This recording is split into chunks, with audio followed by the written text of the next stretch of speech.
It's a brand new week in the month of July. A good morning to you, cherished viewers. You are welcome to the Koko Morning Show. I am your host for today, Yaira Awuno. We are coming to you live from the studios of Clock TV, and you can also catch us on GoTV channel 184. And if you're not in the comfort of your home, you can join us on social media, particularly on Facebook and on YouTube. Just search for Clock TV GH.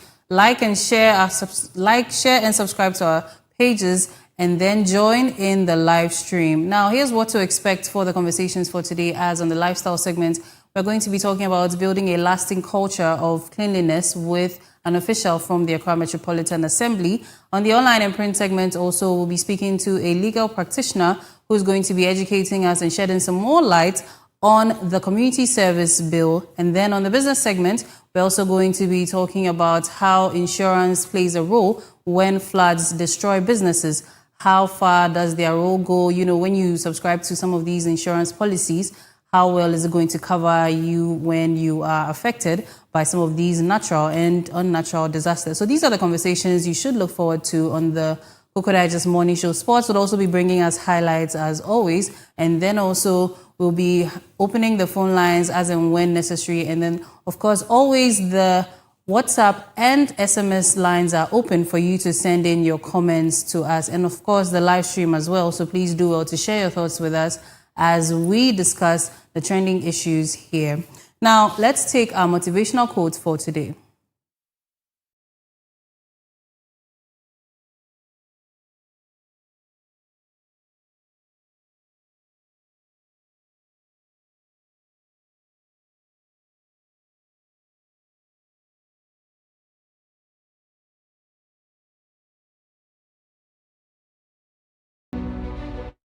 Right, so as we like to do here, we motivate ourselves and our viewers. And today's quote is by Jim Rohn, and he says, "Discipline is the bridge between goals and accomplishment."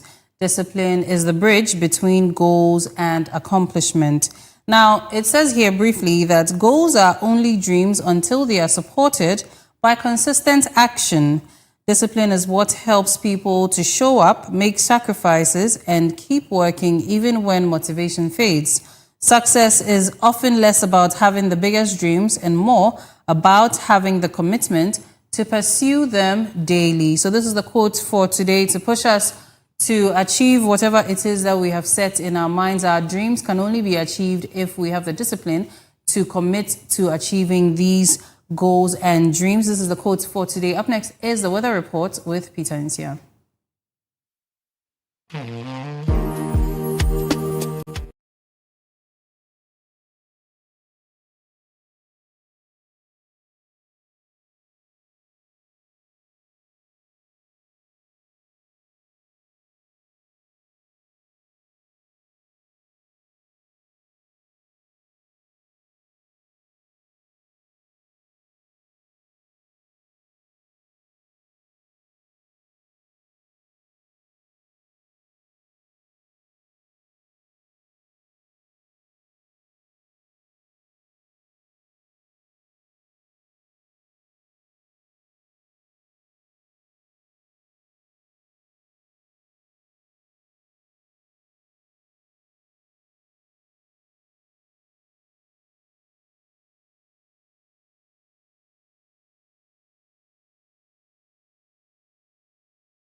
That was familiar with a very beautiful tune. And as we know, in the rainy season, and the weather is a bit unpredictable. Sometimes there are threats of rain, sometimes it's sunny. And what we like to do here is make sure that we give you accurate information coming from the Ghana Meteorological Agency. And Peter Nsia has more on this. Peter, over to you. Yeah, thank you very much. Good morning to you, our cherished viewers, and thank you for always choosing the best, the Koko Digest Morning Show. As she earlier indicated, it's time for the weather report. And this, as usual, we have a video from the Ghana Meteorological Agency to show you, and it indicates how parts of the country is going to be like. So it is divided into four: the coastal, middle belt, and the northern sector. And so please, let's take a look at what GMET has for us today.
Right, and there you have it. And so, like I indicated earlier, it has been divided into four sectors: the coastal, the forest zone, the transition, and the northern sector. And that's how the country is going to be like today in terms of the weather. And so, before the transitions or the demarcations, you will see the symbols and the likes. And so, even if you don't get to see the video, and you understand the symbols and you're privileged to have the image that has been circulating, you'll be able to understand the weather pattern and how it's going to be like. And how, as usual, we like to give specifics. That is here in Accra today. This morning, GMET says we should expect slight rain. In the afternoon as well, we should expect slight rain. And then in the evening, it's going to be mostly cloudy. The same thing applies to the people of Aflao, and Logan, Kaswa, Winneba, and Takrady. And so let me give you the summary of what we just watched. So mist or fog patches are likely to develop over forest and mountainous areas early this morning, reducing visibility, while slight rain is expected over parts of the coast. Mostly cloudy conditions will prevail across southern Ghana during the forest southern Ghana during the forest period, with slight to moderate rain expected along the coast and parts of the middle belt.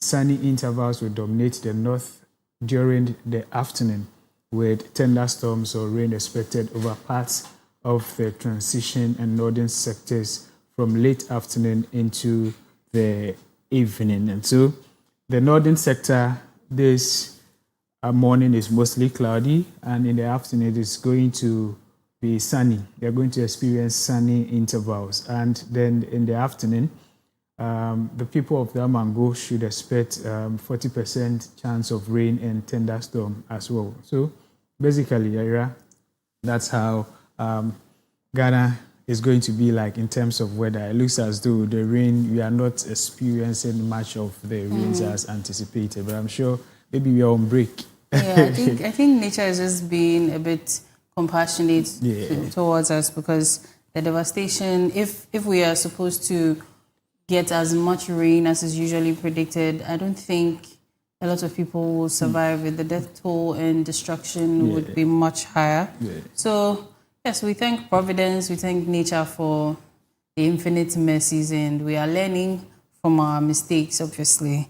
Yes, thank you so much. And I'd like to remind us to keep an umbrella strapped or a raincoat just in case there's any rain or showers. And also, let's extend a helping hand to whoever may need it in such times, such dangerous times. Let's also make sure to keep safe and make sure to, keep the children around us safe as well. We need to be our brother's keeper. So let's take our word for today, and then we go straight into the trends and news that we picked up around us. So the word for today is pulchritude. The word for today is pulchritude, and it says beauty, especially physical beauty or an attractive quality. So physical beauty, attractiveness, especially striking or graceful beauty that, someone may possess. And the word similar in meaning to the word pulchritude, we have beauty, we have attractiveness, we have loveliness, we have gorgeousness, we have elegance, we have gracefulness, we have charm, we have radiance, we have comeliness, and we have fairness in the older sense of beauty. The olden days, the language they use, a fair maiden. Then the words that are opposite in meaning, we have ugliness, we have unattractiveness, we have plainness, we have grotesqueness, we have unsightliness, we have repulsiveness, and then we also have deformity, but deformity is dependent on the context. So a quick memory tip for the word pulchritude is that pulchritude is equal to beauty. Although it sounds complicated, it is a formal literary word for physical beauty. So we tend to find this more in the written language. So yes, that's the word for today, pulchritude. You can use that to compliment a pretty lady around you, or even a handsome gentleman. Let them know that you watch the Koko Digest Morning Show and you're improving upon your vocabulary. Peter, pulchritude. Pulchritude. When you were explaining, I was very quiet. I was just thinking. The explanation actually, it perfectly captures what Ghana's environment used to be. But sadly, when we think about it currently, the beauty and everything is gone. When we think about it, we can only think of what we've lost. Because those days when you talk about the Kwale Lagoon, it was something of, the explanation that perfectly captures it. When we talk about a whole lot forest reserves or dark forest reserves, we can talk about beauty. Talk about our streams, our river bodies, we can talk. But right now, what are we seeing? It's very sad. It's rather unfortunate. Today, I'd wanted to, apply to beautiful natural landscape, but it's unfortunate that I couldn't actually identify even one. Not even one of our forest reserves. Talk less of our beautiful river bodies. We've destroyed everything with our own hands. Galamsey somewhere, dumping refuse into others, and a whole lot that we are dealing with. And so, in as much as the word is it's very detailed, and I think the boys will like to use it. So I wouldn't talk much about it, but I think I'll use it this evening. I see. So, Bevelyn, pulchritude. The word pulchritude, have you come across it here and there? No, I think it's a very interesting. Just as we are saying, we don't see the beauty of our forest reserves anymore. Even when you go to the secondary schools, most of them happen to be isolated, most of our secondary schools. And you see that kind of beauty, that kind of ambience, that kind of serenity that came with, some of these institutions, we don't get to see them again. And it's quite sad. The worst part is our natural water bodies is bad. Yeah. The glaciers are destroying the beauty of, some of our resources, and it's questionable at this point. All right. So my colleagues here are linking the word pulchritude to our natural environment and how terribly we have managed them. And this is a wake-up call to all of us. I mean, we've had these wake-up calls for some time now, and we need to do better. Anyway, before we get into the trends, I need to ask, it's a new week. How are we doing? How has the weekend been? As a gentleman, I would like The ladies, okay. Happy and grateful. He has succeeded in, influencing me. Yes. So up and grateful, divine selection, another opportunity to actually right my wrong. The weekend has been a very good one. Like I've been saying, I had the opportunity to actually I had the opportunity to interact with my bed. I had an intimate relationship with my bed and all that. I mean, throughout the week it's up. We're moving up and down, going here and there. So the weekend is just meant for rest and what have you. But then I watched some of the World Cup matches, and it looks as though right now that Ghana is not participating. It looks as though we are not even watching, and we don't even have interest in whatever is transpiring. Well, Peter, I'm just happy that the Ghana World Cup campaign has come to an end, because honestly, you see the Ghana jersey. Yeah. People were literally not washing it, and it's costable. Why would you wear a jersey for like 2 weeks and not wash it? So I'm happy for the fact that we are not wearing the jerseys again. Because of that. Yes. I thought you were even going to mention the fact that people were selling these jerseys at and the prices have dropped. Yes. Actually, prices have dropped. The value has obviously depreciated. And for you to also, why are you worried that we are no longer watching? We don't have any investment there anymore. If any of the other countries left in the tournament win, what part of the cup comes to Ghana? Are you not supporting an African country? Oh, right.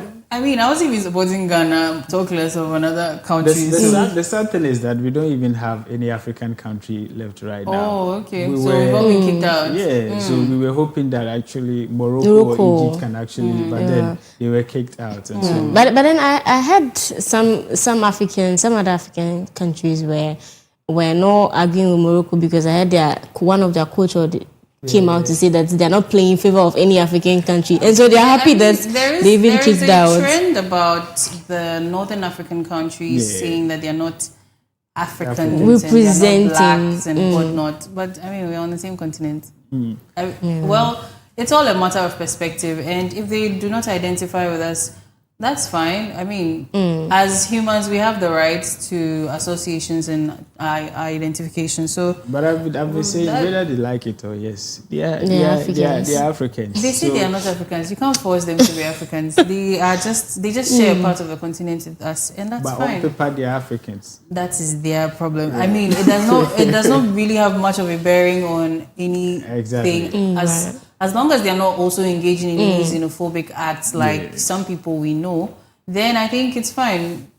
In the end, none of the African countries is playing for us to say, okay, we're supporting them. People are supporting whatever countries they think are playing very well. And that's also great. And also, the reason why I made mention of the fact that I'm worried because it looks as though Ghanaians are not watching is the fact that when it gets to tournaments like this, we all tend to be coaches, sport analysts, and and trying to tell what the people we've actually employed to do the work for us to do. We are trying to do the selections and whatever. And then this is a tournament that happens every 4 years. And so it is sad we've been kicked out, but then we can continue to watch, to study the analysis and whatever. Who knows? Maybe next 4 years we might get to the quarterfinals or maybe semi-finals. So when we are talking, then we are talking out of experience. They should be directed at the players, because I think the last match for Ghana, there were lots of complaints about the organization, and apparently a lot of hope was put on one person and the person got injured and whatnot.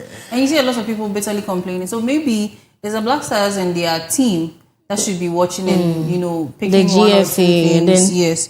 But the rest of us, we can only be home coaches, and some of us, we support occasionally based on our. But our criticisms hit harder. It hit hard because of social media. We might say that our role does not actually, it does not impact on whatever transpired there, because they don't get to hear from us. But these people are always on social media and they see our comments and everything on social media. So if we get to understand the game very well, I mean, in terms of our criticisms, we can be more constructive. So if they happen to see those criticisms, it will rather, encourage them not to actually, bring their spirit down. We can talk about, we've all been talking about Jordan Ayew. We don't know the tactics, like everything. We see, we just talk. But well, that is fine. That is okay. It happens everywhere. But that's just on the lighter note. But then we should also understand that football is a game. Okay, whatever the issue is a game, and it's a game of chance. You either win or lose. So definitely, there's going to be a winning side, and there's somebody who is going to be behind. So we should just accept this as it is. You're also talking about the criticisms can only do so much, because another thing I was seeing a lot more of was the fact that people were complaining that they don't have a team spirit. They're not using the fact that they are a whole body that should be one. Everybody seems to be playing for themselves rather than trying to work together as a team. And if we are criticizing them and they don't seem to, maybe there seems to be some beefing or feuds among them that's causing them not to work together as a team and have that cohesion, we will just be rambling on social media and it will not go in. I didn't actually want to make any comment again, but what you said has actually reminded me of what the president said, that most of our players cannot even sing the national anthem. So how many schools are singing the national anthem every morning at assembly? That's where the question should be.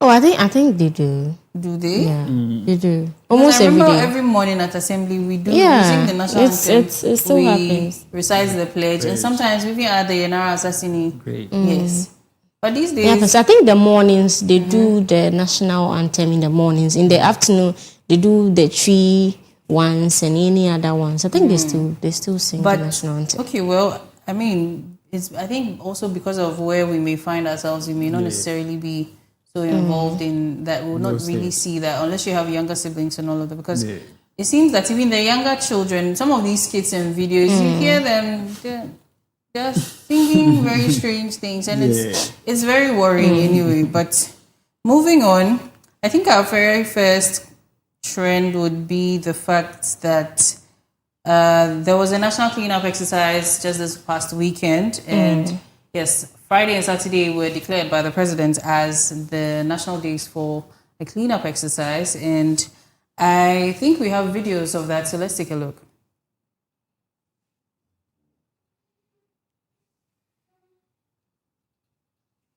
Okay, so while we wait for our video, so we see what the people of Ghana went out to do in their communities, let's discuss this cleanup exercise. I know there were some controversial things that popped up on our socials as we saw some members of parliament storming certain institutions and all of that. I think it was a bank.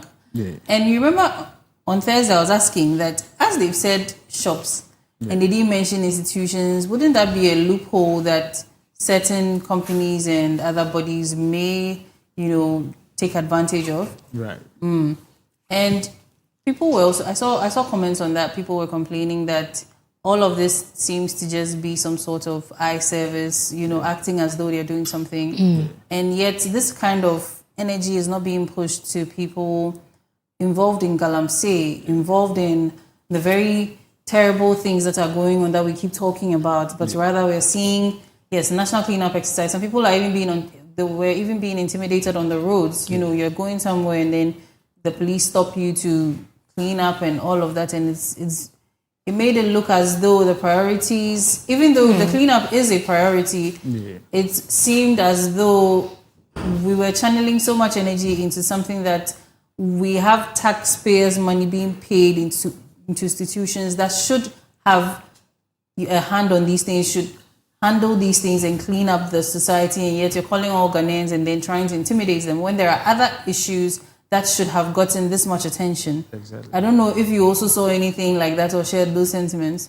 Honestly, Yaira, I remember quite rightly last week, I was talking about the fact that at this point, the moment flooding occurs, we know the next thing is that government will organize cleanup exercise for us. And if I remember again, Peter mentioned that a 2-day cleanup exercise won't change anything. Right. Yes, it will change at that particular time. But then what happens after the 2-day cleanup? Right.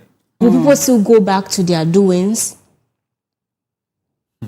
That's the question that we need to ask ourselves. Because for me, I would say two-day for a cleaning doesn't. Look at the whole of Accra. Look at our market, for instance. Look at the waste that was filtered out of the Kwale Lagoon alone. Not talk about the beaches that we see, we go every day to have that kind of serene environment. That place is also being, wasted.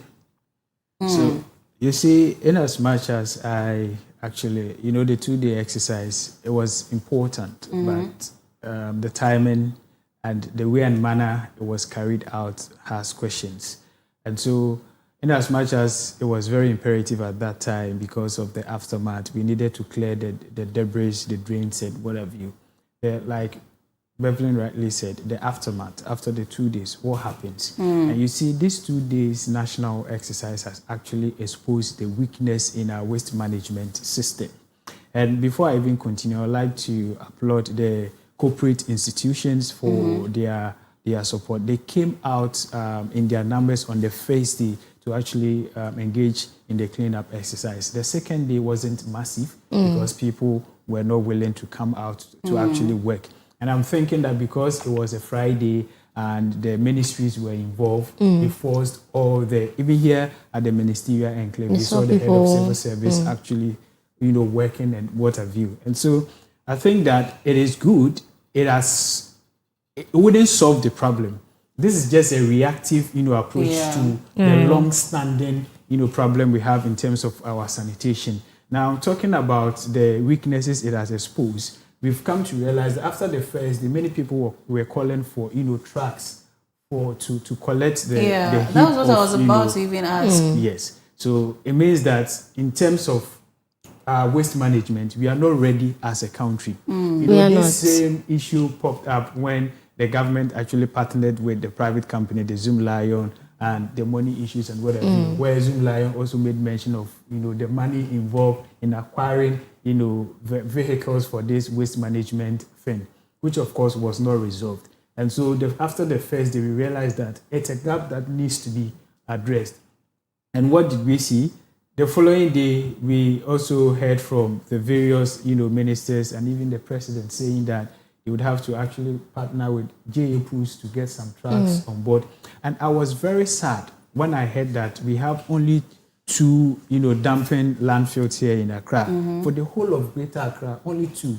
Whilst we had 6 others which were closed down because we were told it's full or something. And so we know we had this problem, and we are always educating the people, lambasting people, abashing people for not keeping their environment clean. Meanwhile, the whole of Greater Accra, we had only 2 dumping, sites, which of course it wasn't enough. Look at the population. So what were we doing? What were we doing? And for the over-reliance on institutions like Zoom Lion, I find it appalling because we have a whole ministry that is to deal with sanitation. And I mean, if I'm to look for even the agencies under the same ministry, there would be more than enough for us to not be reliant on a private institution, but rather have a system in place where our waste management is a priority to them. Because what exactly then is the ministry doing? What role are they playing? Because with this cleanup exercise, people will come out to clean up. People will desilt their gutters. But in the end, like the video we're seeing, after you collect all of that debris into your wheelbarrow, where do you send it?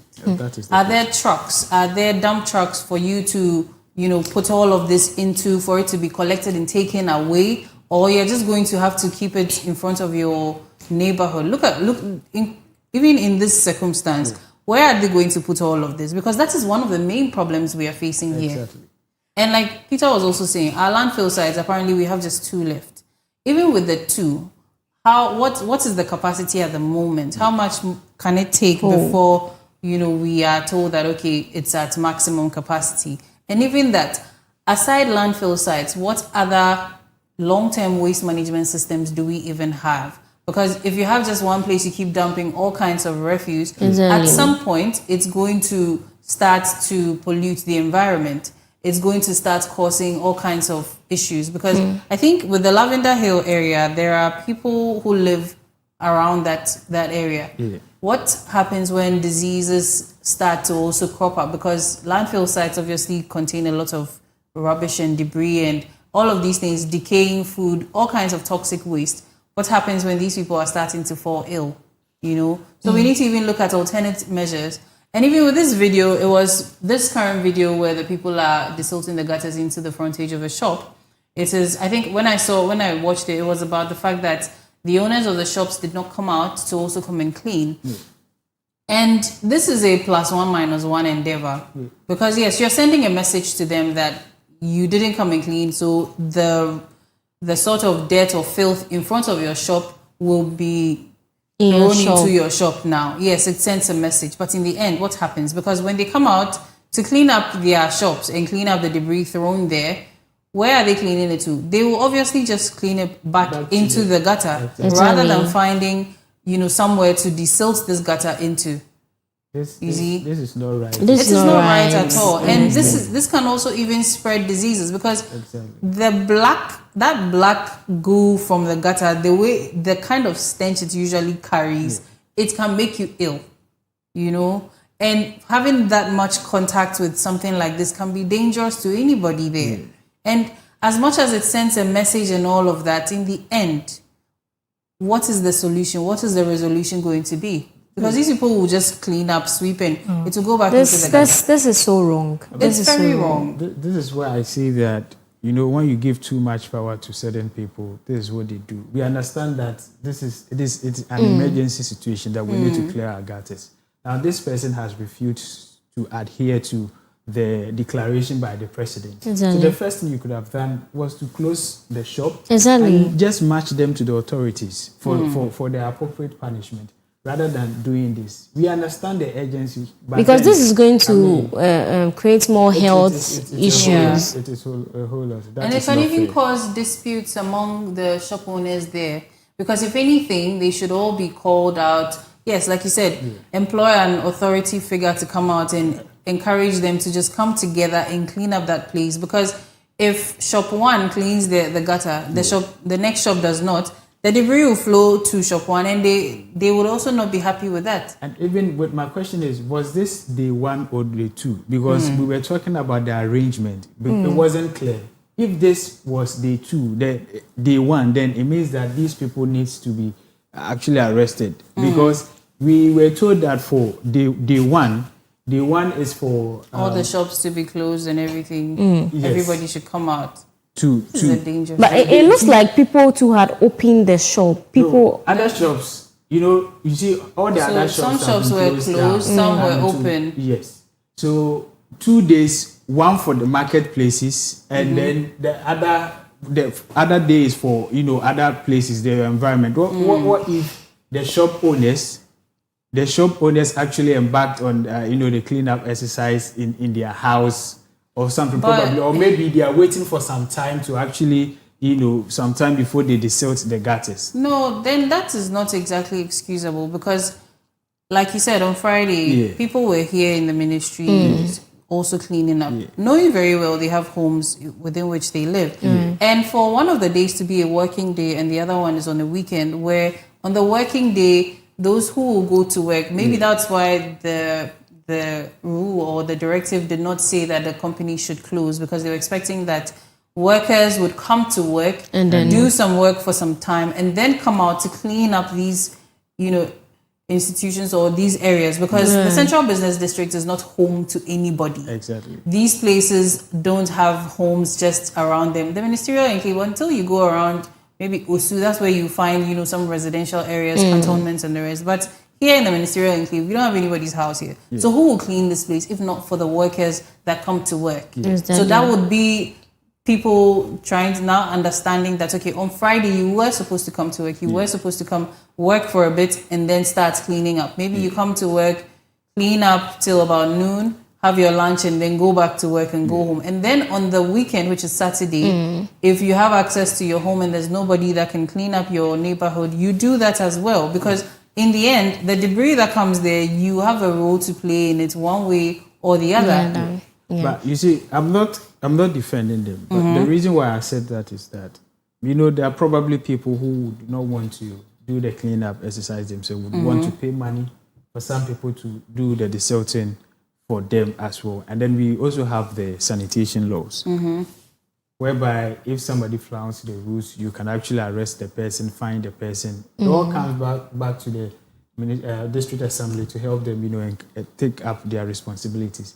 But the point I was trying to make is that, you see, it was 2 days.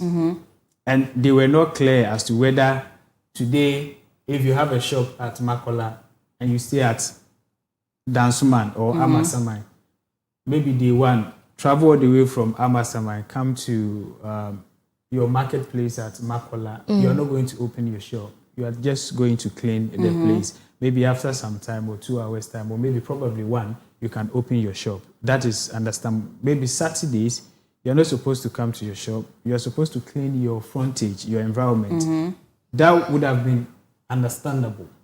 But with this one, we don't know the timing as to whether what they did it in the early hours, let's say 9 or 8 or 10. Because with the cleaning exercise, most of the shops actually open, the shops that sells essential things actually open their shops whilst they were embarking on the cleaning exercise. And so with this video, like I said, the video, we can take it from different angles. If it was the early hours, let's say 9, 8 thereabouts, then the probability or the possibility of those people there going to work was high. But then if it was around 12, 1 thereabouts, then we can say that the people were actually not willing to actually embark on the exercise. Even with that, you don't have to desilt the gutters and throw it to their shops. It is not the right thing to do. And so I'm trying to say that in as much as sometimes you have the power to do everything, it is not everything that is, humane that we can actually do. We could have simply reported them, just close the shop and report them. And then the appropriate authorities would, punish them. And that's why I'm even excited about the new bill that was passed in Parliament. This is going to solve some of these issues. We're coming to that shortly. And so, I decided to check the institutions responsible for sanitation. And I've gotten 10 institutions with about 6 supporting institutions. So I will remind all of us so that the next time we have these conversations, we mention them and then call them to be up and doing. So the very first one, we have the Ministry of Local Government, Chieftaincy and Religious Affairs, and they lead national policy on environmental sanitation.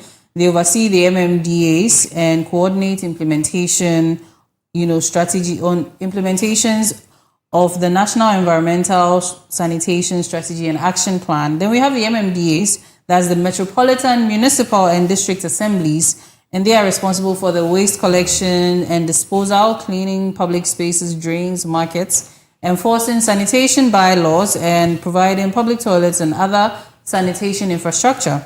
We have the Environmental Protection Agency, or authority now as they are, and they regulate activities that may pollute the environment, monitor environmental quality issues, environmental permits, ensures compliance with environmental standards as well. Then we have the Ministry of Works, Housing and Water Resources. There was a time they also had the Ministry of Sanitation under them. I mean, with the change of government, sometimes the ministries are renamed. So they develop policies related to water supply and sanitation infrastructure. And also they also oversee agencies responsible for water resources and sanitation services. Then we have the Ghana Water Limited, and they provide potable water to urban areas, supports public health by ensuring access to safe drinking water. Then we have the Community Water and Sanitation Agency, and they provide safe water and sanitation services in rural communities and small towns, and they promote hygiene, education, and sustainable sanitation practices. We have the Ministry of Health and Ghana Health Service. They also play a role by promoting hygiene and disease prevention. Then they also conduct public health education on sanitation. Then they also monitor sanitation-related diseases or the outbreaks, disease outbreaks. Then we have the FDA, the Food and Drugs Authority. They ensure hygiene and sanitation standards in food production, processing, and retail establishments, and inspect food premises and enforce food safety regulations. Then we have the National Disaster Management Organization, that's NADMO, and they assist in responding to sanitation-related emergencies such as floods caused by choked drains. Then they also conduct public education on disaster risk and reduction. Then the 10th one is Zoom Lion Ghana, which is in the private sector, and they provide waste collection and street sweeping, landfill management, and public cleansing services under contracts with various MMDAs. So these are 10 institutions. Now, the supporting stakeholders, we have the traditional authorities, we have community-based organizations, we have non-governmental organizations, we have faith-based organizations, educational institutions, households, and individual citizens. So these are basically 16 bodies. And yet, look at the issue of sanitation in our nation. It's purely lack of, the willingness. The people that are supposed to ensure that we don't experience this kind of, debris, they are not working. And then also our law enforcement. You have all the beautiful laws. They are not also working. And so, it becomes a problem that when I say that most of these people are in their various offices and you don't know what is actually on the grounds, people tend to be like, I'm being hard or something. But that is the reality. We have all these offices, but we are still dying out of this. And then, as earlier, admin mentioned that we had only 2 official landfills in Ghana. In Accra currently. So that is the Pong and then the Adepa. And I think that with the current, happening in the cleaning exercise, the president ordered that the 6 previous dormant transfer stations be opened. That is the Achimota, Teshi, the Zoom Park, the Pong, Ashama, Pantai, and Pong. Pantai and Adepa, like they are now operational. And then you see when these aboboya, these tricycles, collect the refuse and they go there, they have to also pay before they dump.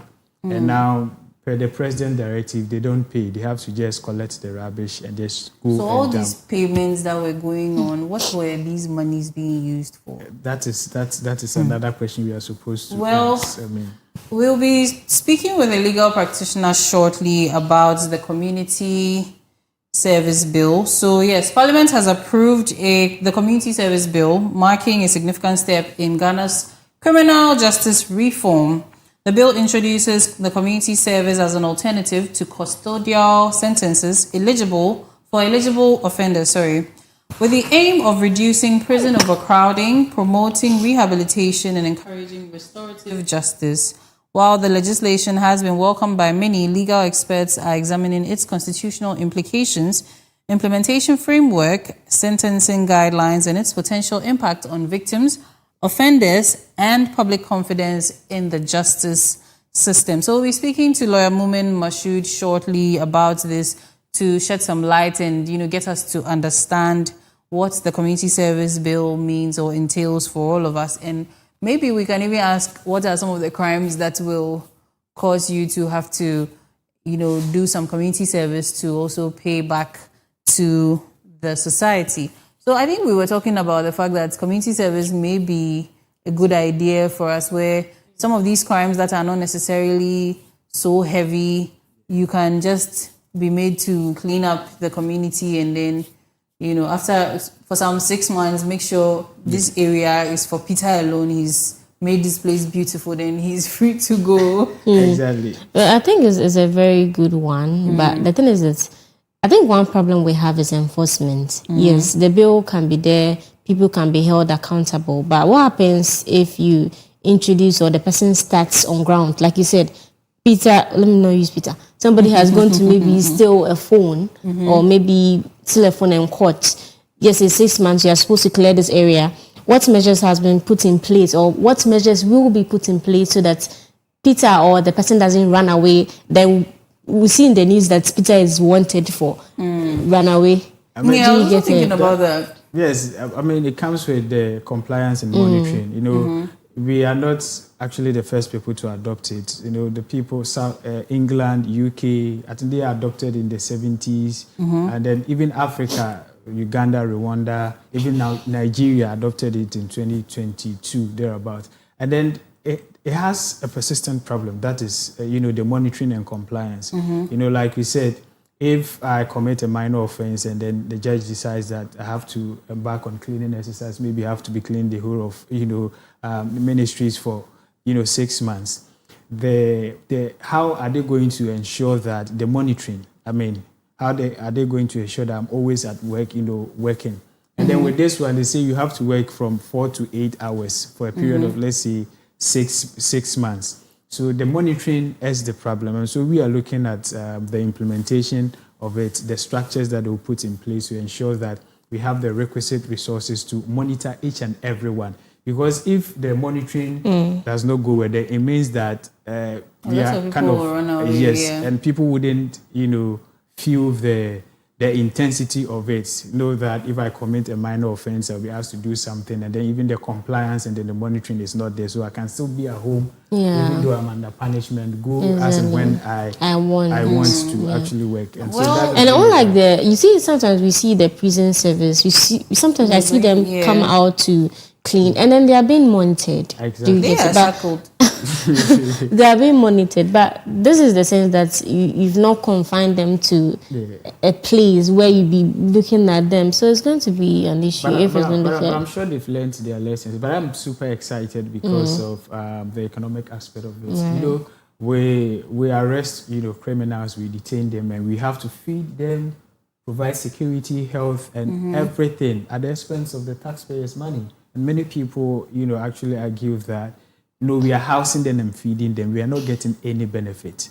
But this bill seeks to actually, help inmates actually work to benefit society. And so on the floor of Parliament in May 2026, the government, according to the Interior Minister, the government spends about 40 million Ghana cedis every year on feeding prison inmates alone. So it means that every quarter is 10 million. Every quarter, 10 million. That is just feeding alone. Their security. The quality of feeding, we haven't even come there. It was just 1 CD, I think 80 pesos. It has now been increased to 5 CDs. Even with that, for adults, they cannot even afford 3 square meals. And so it's very important that we actually adopt this. I'm hoping that the president has sent to you so that it becomes a law. So that, we don't spend this amount of money.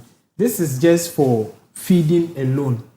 What about the officers' upkeep and what have you? And so it's very imperative that we encourage the president to actually assent to it. All right. That being said, we have lawyer Mumin Mashood on the line, and so we're going to be asking him a few questions about the community service bill so that we get to get some insight on what it entails for us. Good morning.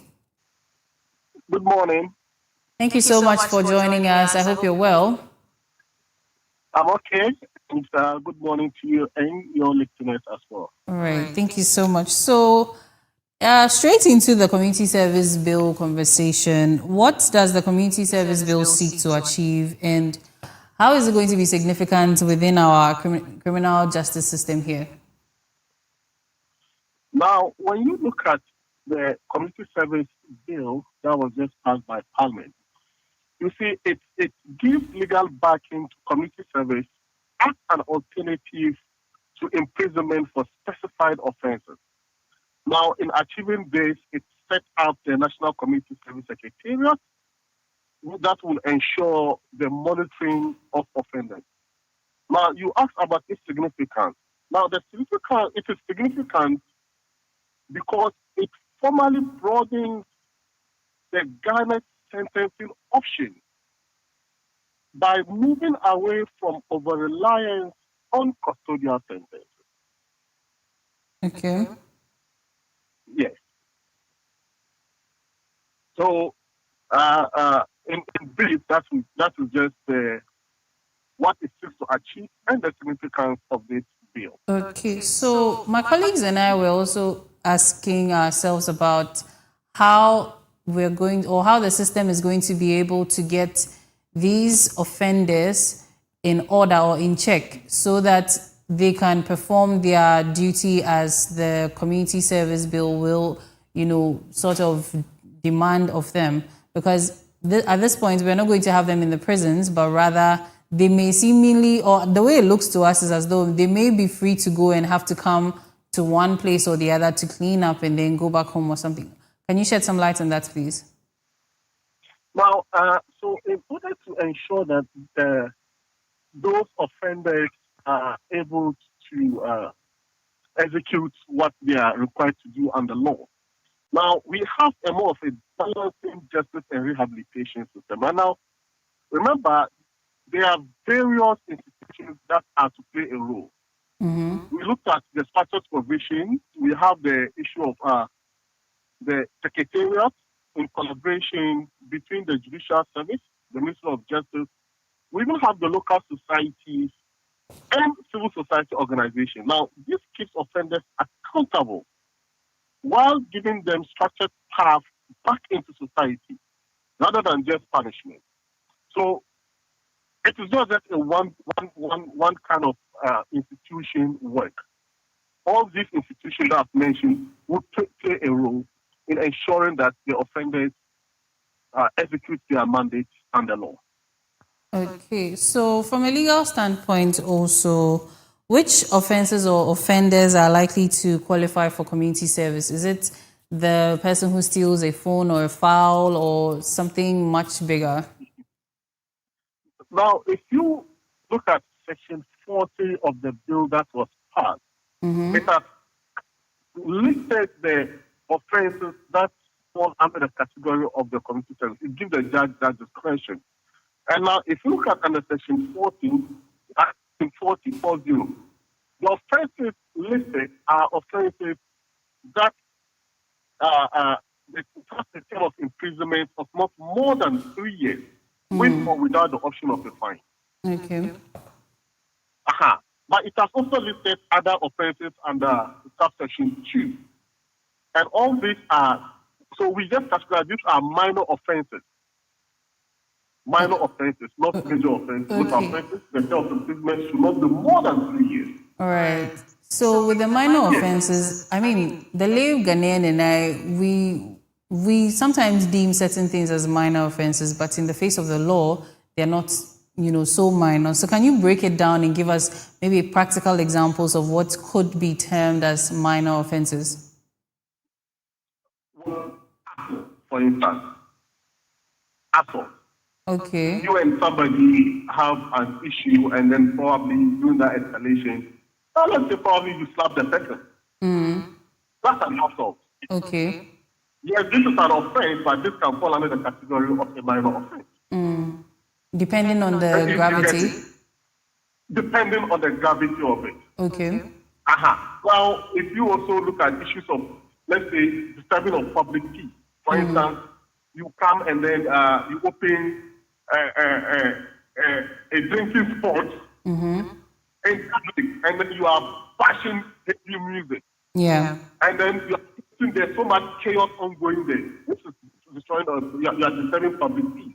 Okay. These are minor offenses. Yes. So these are examples of those offenses that may fall under the category. Okay. So I think some time back there were conversations about certain offenses getting way more prison time, like stealing a goat.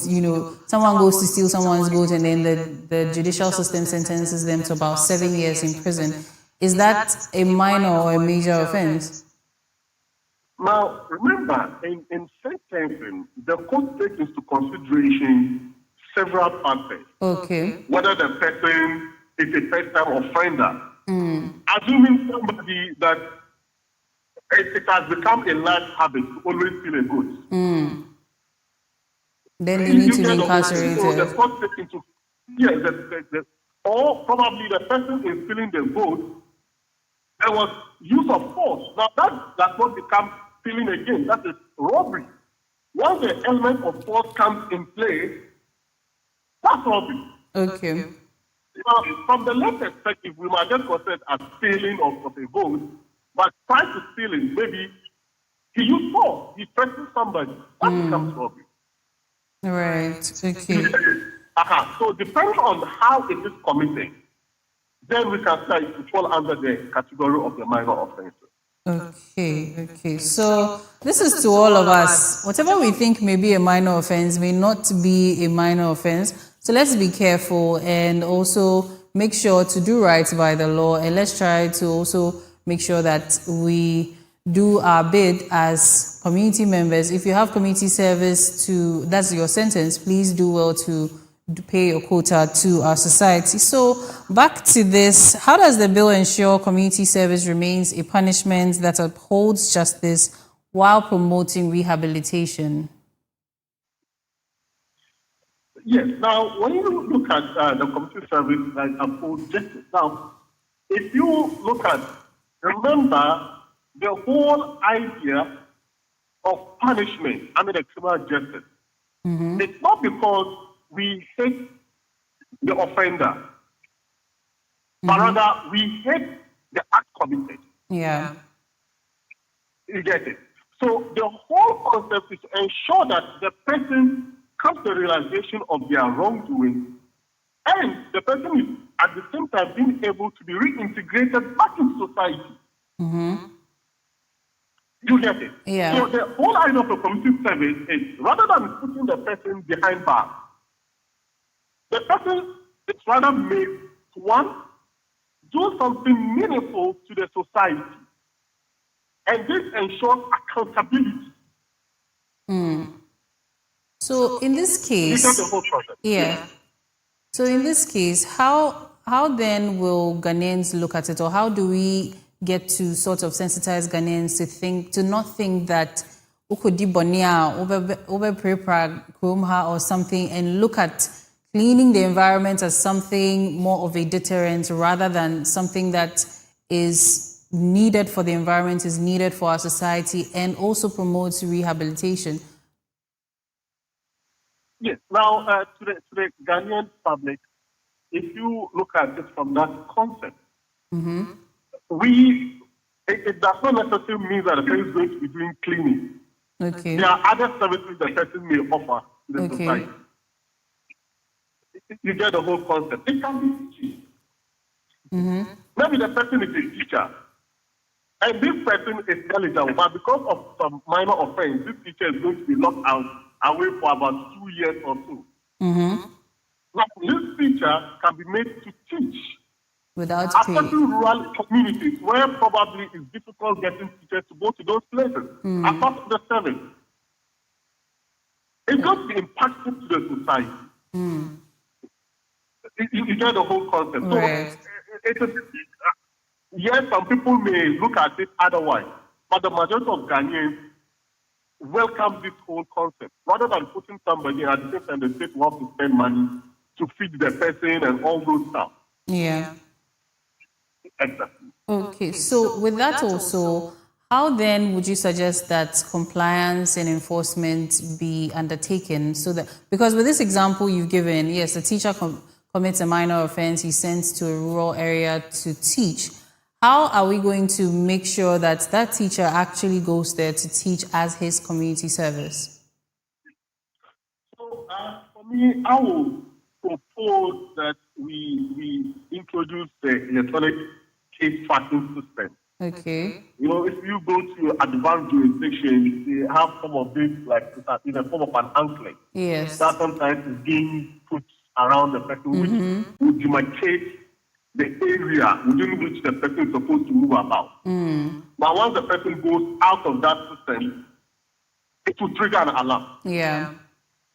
Yes, so I feel that, yes, this should be introduced in addition to the secretariat that are supposed to be in charge of monitoring.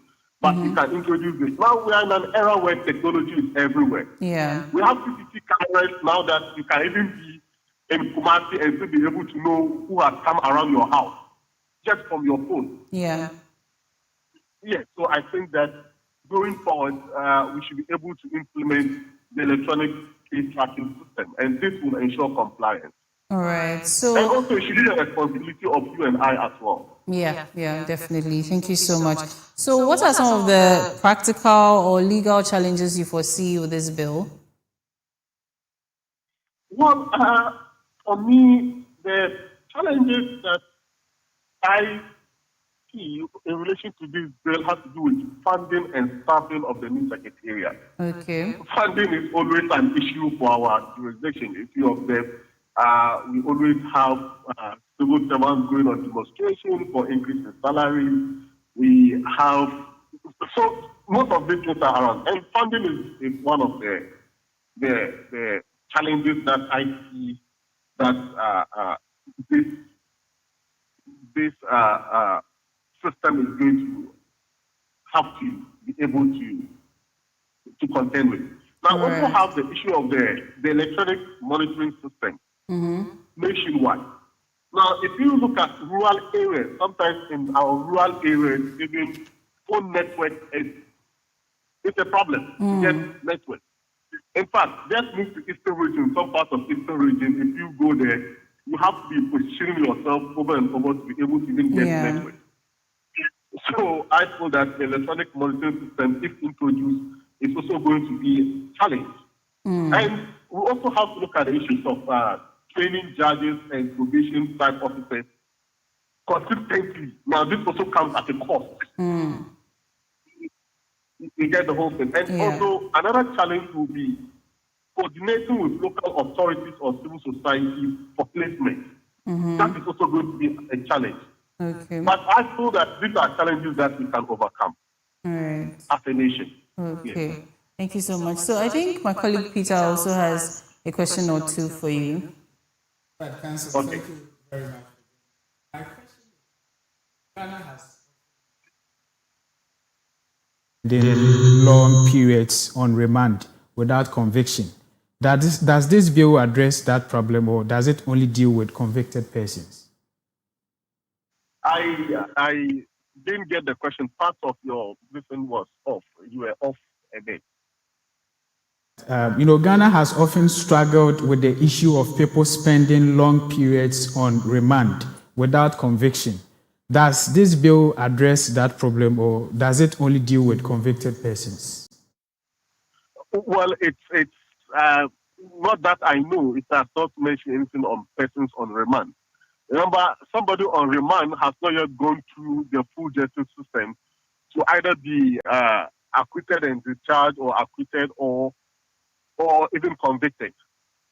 So this person is more or less being kept there, awaiting the determination of the court. So the bill does not talk about that. It's talking about the alternative sentencing system, rather. So that is after the person has gone through the full recourse of the law. Right. Thank you very much. I also have a different question in terms of the constitutional and human rights concerns. As you earlier on stated, the community service involves compulsory unpaid work. Does this adequately address Article 12 to 18 and Article 21 of the 1992 Constitution? That's the right to dignity, prohibition of forced labor, fair trial, and are there sufficient safeguards against it being deemed involuntary servitude?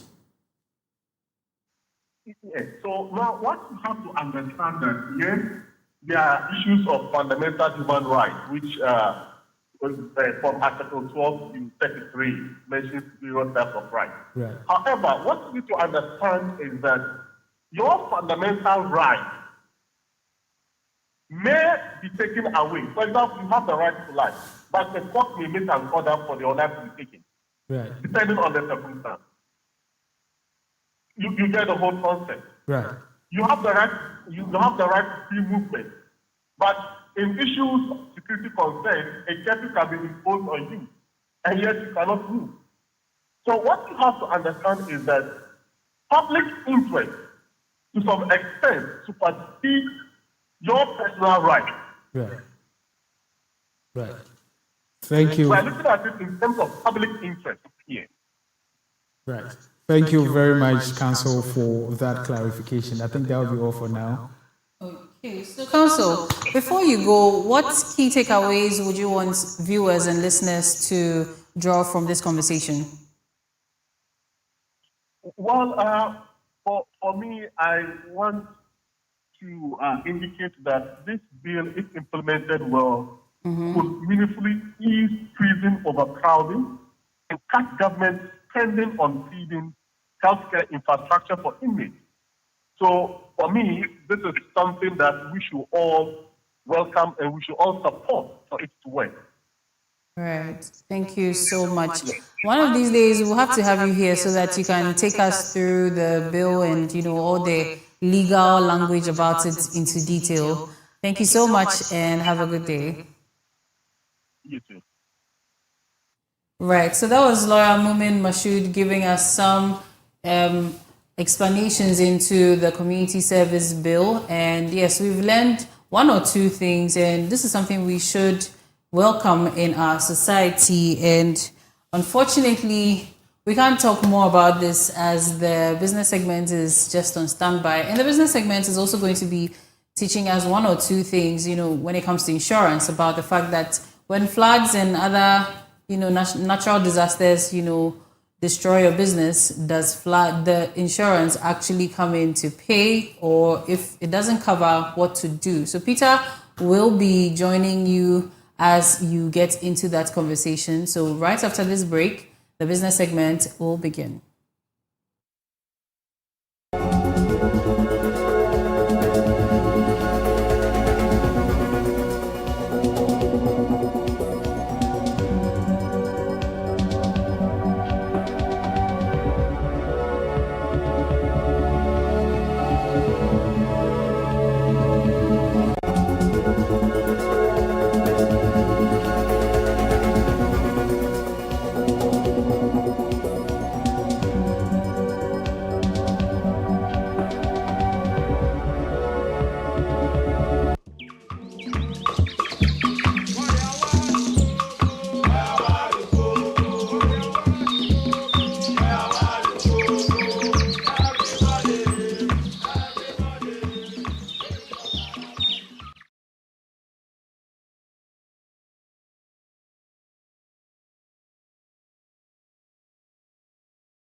Hello there, good morning to you, and many thanks for joining me on the Business Update segment on the Koko Digest Morning Show. And usual on this segment, we provide you with the latest in the world of business, experts analysis and market trends that will impact your business and investment decisions. Today, we are talking about a very imperative topic. Recent floods have caused serious damage to businesses, with many owners losing goods, equipment, and income. But beyond the immediate losses is a bigger question. If a flood destroys your business, can insurance help you recover? This morning, we are looking at business insurance. Who can assess it, what it covers, how much it costs, and what business owners need to know before disaster strikes. Now, joining me on the line is a guest, a renowned one. He's a chartered insurer, Mr. Danny Anderson, to help us understand what actually this topic entails. Good morning to you, sir, and many thanks for joining us this morning. Good morning to you, and thank you for having me. Right. So I would like to go straight to the topic. So let's start with the biggest concern among business owners affected by the flood. If a business insurance if a business has insured its business, and flooding actually occurs, does the insurance company actually pays? Okay, so thank you very much. Before I come directly to this question, we need to understand what business insurance is. So when we talk about business insurance, we are looking at a business owner. It can be an entrepreneur, a startup company, buying various insurance policies to cover every aspect of the business, every risk that a business is exposed to. So every business faces the risk of fire, flood, which is the topic that we are discussing now. They also face the risk of burglary, accidents, and liability claims. And their businesses can be interrupted as a result of these incidents. Yeah. So while entrepreneurs would work hard to grow their business, one unexpected event can wipe out their years of sacrifice and hard work. So yes, indeed, if you have insurance, you will definitely be compensated when you suffer a flood damage. However, it is not automatic. Right. So businesses must be concerned with the type of insurance they buy. And personally, I think flood situations in Accra and Tema, because these are the major cities that keep suffering from flood damages, I don't think they are, I'll classify them as natural disasters now, because these are recurring and well-documented risks that over the years we continue to experience from 2010 all the way to 2015, June 3rd, which hit major cities such as Accra. So businesses should be concerned with buying the right type of insurance. And for many entrepreneurs, it's not just losing your stock or your equipment. It is about years of sacrifice and hard work. Yeah. So I believe buying insurance of a business is one of the smartest investments to make as a business. So as we continue this conversation, we look at the types of insurances that cover flood, because not every insurance we purchase that automatically cover flood. Because many people assume that when I have insurance, it means that flood cover is part of it. But in reality, it depends on the type of policy you purchase. Right. So we will come to that, but many people actually think that insurance is for big companies. Which businesses can actually be insured in Ghana? With we are talking about the aftermath of the floods, and most of the people that were affected are the traders. And so this morning we want to understand what kind of businesses can have an insurance cover. Is it actually true that it's meant for the big companies? And thank you for that. In fact, that is one of the biggest misconceptions about insurance in Ghana here. that insurance is only for big companies, insurance is too expensive. But in reality, when you look at the recent flooding situations, the most affected people are the people within the informal space, that is the market traders, the artisans, the transport operators, restaurants, the pharmacies along the road, and schools and various other SMEs. Right. So, particular misconception that people have, unfortunately, that is not the case, because these kind of risks that they are exposed to threatens their survival. Because for the big companies, if an incident happens, let's say there's a fire or there's a flood situations at these big companies, they have various branches, they have various investors who can quickly support them recover. But for these market traders, artisans, the restaurant owners, transport operators, they are threatened by these risks, which is the flood situation. It threatens their survival. So yes, insurance not only for big companies, it's for everybody. Right. So you mean to say the woman who sells porridge, rice balls, banku at a junction at Circle is also qualified to get an insurance cover? Yes, because once you have a property, you can insure it. So far as that property is bringing income to you, and in the absence of that property, you lose your livelihood or your means of income, you can definitely insure it. And many are aware of these risks that they are exposed to. But insurance companies over the years have developed simplified products that exist specifically for these small traders and businesses because of the way we operate within the country. Yeah. Right. So we'll come to the types of covers, insurance covers available for these small businesses. But I want to also find out. So you made mention of the fact that once your business is affected by a flood and you have an insurance cover, the insurance company actually gives you compensation. You established that, right?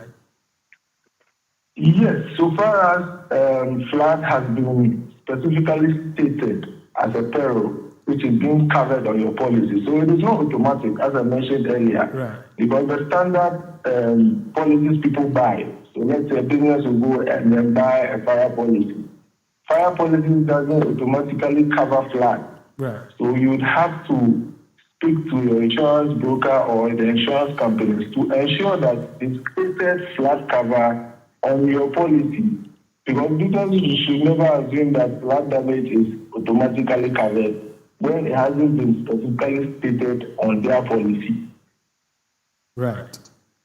Thank you very much. And so you also made mention of the fact that, when insurers give out these insurance covers, they consider certain things like the flood-prone areas. And so I would like to also find out about, there's this misconception out there that with the small businesses, the cost of these, business insurance is generally high.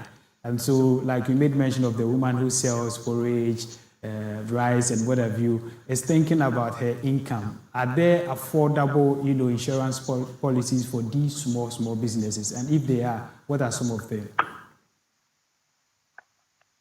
In fact, that is also another misconception that there are not affordable policies for these informal sector or those market traders. With as low as 50 Ghana cedis, the Koko seller by the roadside can purchase insurance to cover her small assets in the event there's a flood situation or any accidental damage. Maybe a vehicle veers off the road and then run into her. She can come and then make insurance claim. She's definitely covered. And many insurance now, in fact, they offer affordable and simplified products. So let me use where I work at, which is enterprise insurance. We have a product called Ahonto P, which is a simplified product for food vendors, tailors, seamsters, hairdressers, the mechanics, the market women pockets. It covers all these people. And we make it very simple because we understand the type of environment they operate in. These are people that are not operating in a very strict regulated area, and most of their operations too are undocumented. So if you don't make things very simplified for them, sometimes it becomes difficult to attract them to buy this insurance policy. So as professionals, that is what we've done over the years to make sure that we have micro insurance products with very low premium and simplified terms and conditions, not complicated ones. So we have a lot that exists for these informal sectors. And currently, one of the challenges is distribution when it comes to getting access to these informal people. Right. So currently, we distribute some of our products through the mobile agents. Right. Because in every community, we have mobile agents operating everywhere. So now you can walk to any licensed agent or mobile vendor and then buy your insurance within your community. So that is where we are getting to as an industry. Right. Right. So you made mention of the fact that as low as 50 Ghana cedis you can insure your business. Now, people also complain that insurance claims take too long or are rejected. What are the common reasons claims are delayed or denied? In as much as you made mention of the flood-prone areas, why are some of these, claims denied or delayed? Okay, so I think this is also one of the misconceptions that insurance never take claims and insurance companies always reject claims and all of that. We hear that a lot. Yeah. But then again, for me over the years, when people say insurance doesn't do claims, what they usually mean is that at the time I was buying the insurance, nobody explained what I was buying, nobody explained what insurance did not pay. So that's on us as industry players or insurance professionals to fix, which is why we will continue to educate the public on it. So there are instances where your claim might delay or be rejected. So one of the reasons is that somebody could buy a standard fire policy just to comply with the law. But fire policies do not cover flood-related incidents. Yeah. So a standard fire policy simply covers fire, explosion, or lightning. So if at the time of a flood event or flood, the person suffers flood damage and comes to the insurance company, your guess is good as mine because what the person purchased isn't the event that occurred. So that is what usually makes the insurance company reject claims. Sometimes to late notification. So an incident could occur, let's say, 2 weeks ago, like the recent flood situation that happened 2 weeks ago. From that time till now, you would have a business owner or a market trader who hasn't even notified their insurance company or their broker of an incident and has gone ahead to clear the place, taking the stock out, dispose damaged products and all of that. So this makes it difficult for insurance companies to even verify the losses because they don't have any evidence to support that. So incomplete information or missing documents is also part of the reasons why insurance companies would either delay or reject your claim. Right. Thank you very much. So this morning, if Antimuna, like I rightly stated, who sells Koko, is watching us this morning and wants to insure a business, what are some of the packages available for her? So as I mentioned, we have a simplified product. In fact, not just the company operating, other insurance companies have also come up with simplified product. Right. So the Koko seller by the roadside, the major risk they are exposed to a flood or a vehicle veering off the road to run into their items. So it is not just the Koko seller. We are looking at anybody operating in a kiosk or a container or a building. to be a restaurant, a pharmaceutical firm, operating within the community. So once you talk to your insurance broker or the insurance company directly, they would understand the kind of risk you're exposed to. So the simplified product, you have the one that covers just fire and burglary. And if you want to add that as an extension, you would have to request for it, or the insurance company or broker would suggest that to you. So that is how simplified the product is. Now, most often we hear about premium and other. Can you take us through what that means? Because when you buy an insurance cover, we hear premium and other technical words. Can you take us through what those words actually mean in terms of business insurance? Okay, premium is simply the money you pay to the insurance company. Right. So that in the event you suffer a loss, they will come and then compensate you. Right. So the money that you pay to the insurance company, that is what we term as premium. So the 50 cedi that I mentioned is what we term as premium. Right. Thank you. Right. So for business owners watching us this morning, who has never considered insurance, what 3 things would you tell them to do today to better protect their business? Okay, so you're a business owner. In fact, before you even consider insurance as a business owner, there are certain things you need to even do to assess the kind of risks you are faced with.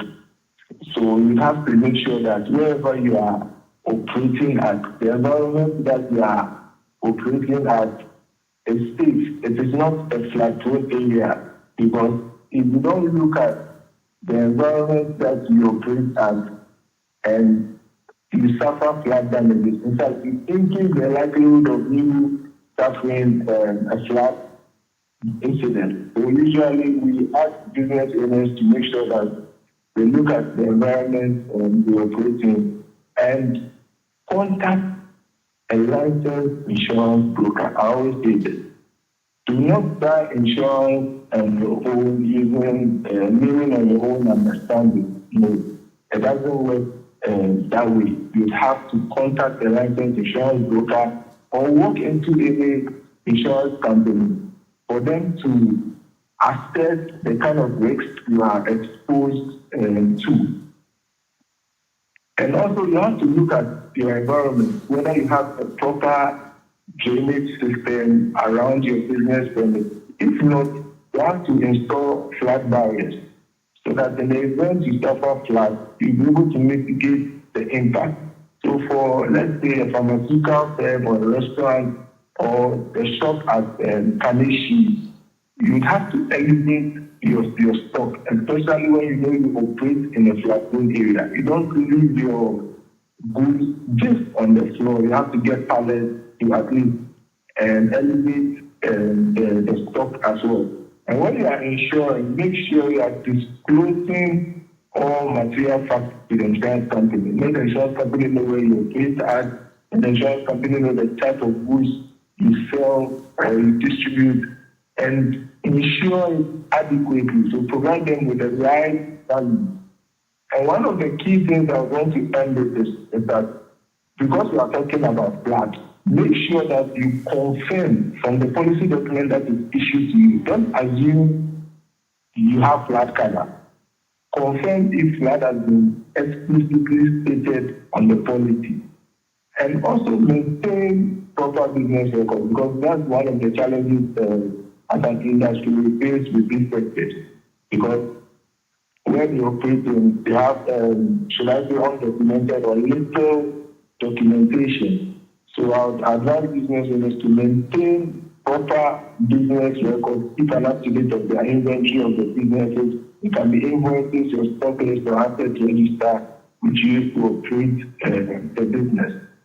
So these are the key things I would want to say to business owners who are listening.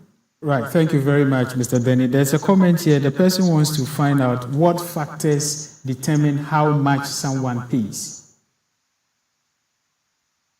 Okay. So Insurance, as you know, is there to offer you a financial safety net. So to enable us also determine how much you would pay, we need to understand the risks that you are faced with. So for instance, if you are a shop owner at Kanishi, having a stock value of 200,000, already you've given us an idea of our risk exposure should there be any loss. So the sum insured plays a major role in determining the amount you pay. That is the major determinant of the amount you pay, the sum insured. Now, your premium could go high or you could pay a higher premium based on other risk exposures the insurance companies get to find out. So if insurance companies get to find out that where you put at the flat road area, they are likely to pay a higher premium compared to somebody who operates on a hill. Right. So that is very key in determining the amount of money that is what we call premium a customer would pay. Right.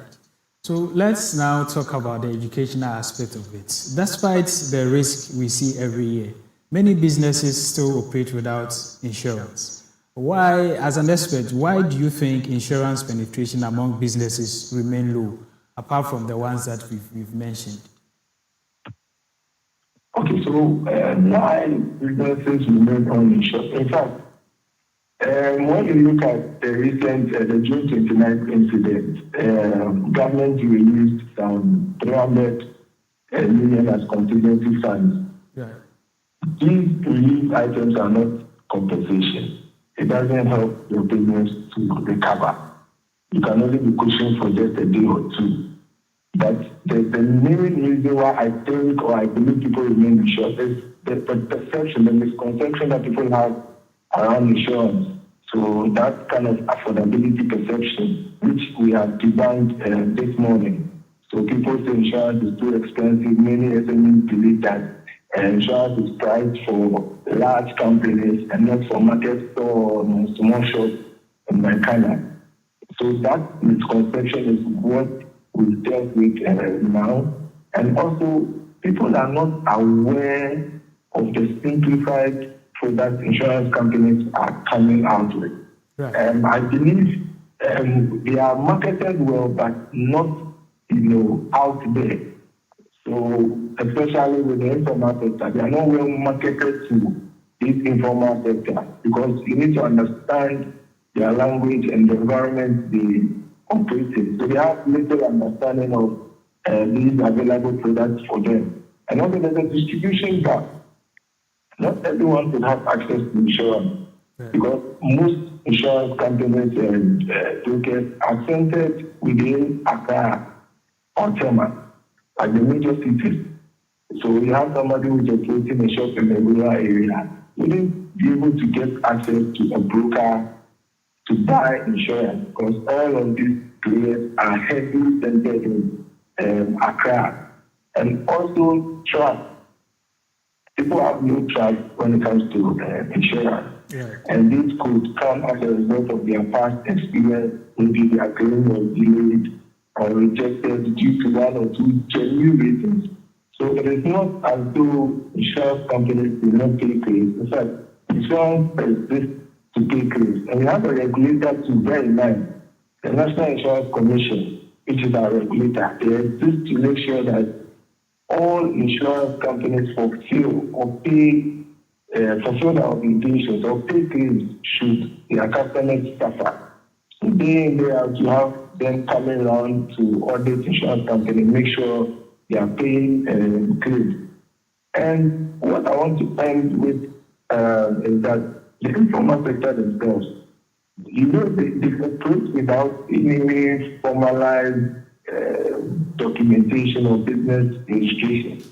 They have inadequate stock records, and it's very hard, for insurance companies to also take businesses without at least some documentation. So I believe that these are many other reasons why people don't want to insure with us. Right. So before I let you go, someone also wants to understand that, let's take for instance that he insures his car and he kind of loses his car through, let's say, fire outbreak or flood. Does it mean that the insurance company is going to actually buy him a new car or is going to give him some amount so that he adds up to get the car? How does it work in this regard? Okay, so in fact, one of the huge visible losses every time Accra floods is vehicles. Yeah. We see vehicles being flooded all the time. Now, for insurance companies to compensate you for any flood damage to your vehicle, it depends on the type of cover you had at the time of the loss.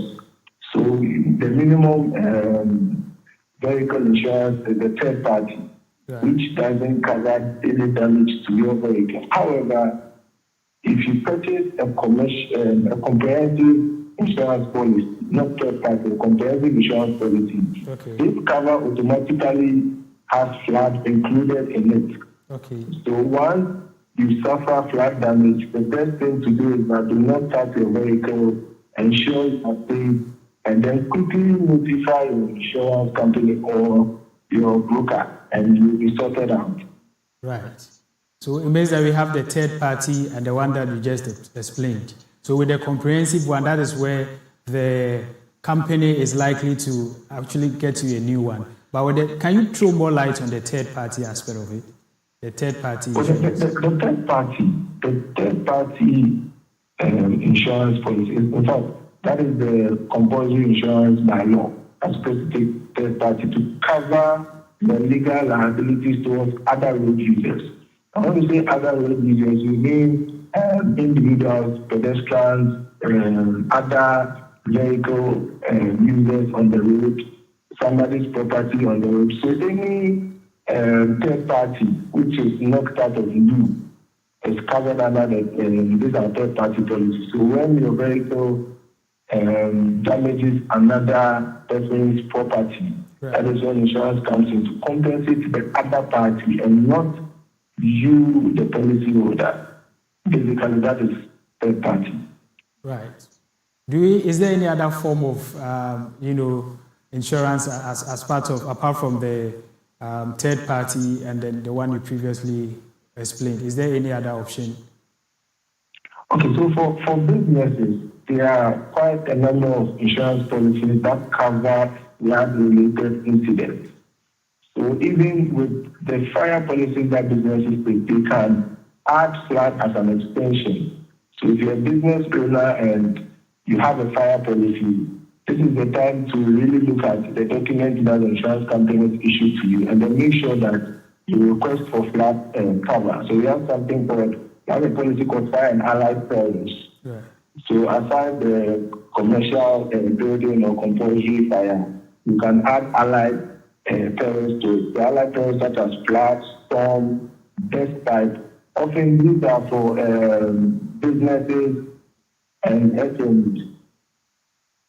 This cover, it provides a broader accidental damage to your business premises and its content.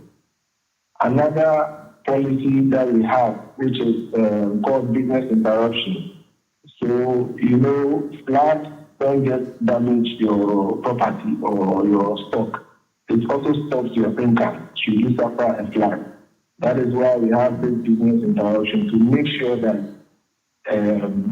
you recover your loss of income or your expenses that you incur as a result of your operations being interrupted following an insured event, in this case, following a flood. So this business interruption policy is usually attached to a commercial policy. There should be a policy that covers flood, and as a result of you suffering the flood damage, then the business interruption will kick in. Right. Then we mentioned motor insurance. The motor insurance, if you have a commercial, if you have a comprehensive insurance policy as a business owner, once you suffer any flood, you quickly reach out to an insurance company or a licensed broker to support you. Right. Thank you very much for your time with us this morning. Lastly, before you go, we made mention of education. that's the reason why most people are not even aware of insurance. From where you sit, if you are to advise the insurance industry or any insurance company, what advice will you give them to ensure that the people at the marketplaces, the people in the villages, the people that have businesses, the informal sector, get to understand insurance and also the misconceptions around it? They get to understand it and actually buy insurance covers. What would be the advice you give to the industry to actually ensure that education gets to everywhere? Yes, as I mentioned earlier, insurance companies continue to develop simplified products. So they are out there educating the public, just like what we are doing now. Other insurance companies are also out there. In fact, insurance companies have even introduced podcasts on social media where they continue to educate the public at the least opportunity they get. Some insurance companies even go to the rural areas with the advance to educate them on the need to buy insurance. So these and many other things that insurance companies are doing to make sure that at least we improve the insurance penetration rate within the country. Right. Thank you very much, Mr. Danny Anderson. Before you go, do you have any last words to our viewers? So I have a message for especially the entrepreneurs, right, because they are mostly threatened by flood incidents. So what I would want to tell them is that do not wait for a disaster to strike before you ask about insurance. Make sure you speak to a licensed insurance broker or walk into any insurance company. Understand the risks you are facing and understand what you are buying. So don't see insurance as just the paper that is given to you. Think of insurance as a business recovery plan, so that in the event of a loss or an unforeseen disaster occurs, rather than just the paper being issued to you, receive real compensation. If you kindly have insurance, this is the time to review it, because insurance cannot prevent flood, but it can prevent a flood from destroying your years of hard work. So I encourage everyone to see insurance not just a regulatory requirement, but a strategic investment to protect their business. And over the years, making insurance claims has been very easy now, because most insurance companies have introduced simplified processes with little documentation to help you make insurance claims, because that is one of the biggest drivers for insurance sales in Ghana, is claims. So if you suffer any flood damage, do not panic, prioritize safety, ensure that everybody is safe, and prevent further damage. Then quickly notify your insurer or your broker. Take reasonable steps to make sure that you salvage the situation if you can. And documentation is very key, because without documentation, insurance companies might delay or reject your claim. So you need to have the required documents, such as taking pictures, videos, having evidence of the loss. You have your list of damaged items to make sure you are able to file an insurance claim easily. Right. Any other documents requested by your insurer, definitely you would have to be able to provide it to make sure your claim is paid on time. Right, thank you very much. But to make what you just said clear, if I want to go and insure my business, what are the documents that I need to present? Okay, so we need to know whether your business is registered or not. So one of the documents will request is a business certificate or certificate of incorporation to be sure you are registered. Now these informal states usually they have an association or within the municipal, they're able to register, like have some form of registration within the municipal assembly. So once you have that, you talk to your insurance broker or you work into an insurance company, you will be given a form to fill. They will guide you to fill the form. Then they get to understand the kind of work you are doing. Right. They will let you know that, okay, this is what we are covering, this is what we will not cover. So if an event occurs, so let's say if a flood incident occurs, we will need your inventory list. So then it comes back to the point that businesses must keep proper records, because at the time of loss, you have to prove that you have this stock available. Yeah. Aside the physical evidence too, documentation is very key to ensure that you receive compensation faster. Right. So I think these are the two key documents that you need to have as a business before you consider taking insurance. Thank you very much, Mr. Danny Anderson, for your time with us this morning. We really appreciate it. Mr. Danny Anderson is a chartered insurer, and this has been the conversation on floods. If floods destroy your business, can insurance help you recover? I know you've learned a lot. You've learned from the kind of documents that you need before you can insure your businesses, and then the things that the insurance companies also consider before giving you the insurance cover, what you need to know. And he has also said that business insurance is not for the big companies. You can get one as low as 50 Ghana cedis. And I think that what we need to do as what the insurance companies need to do is to intensify the education, move to the informal sectors, and then educate the people.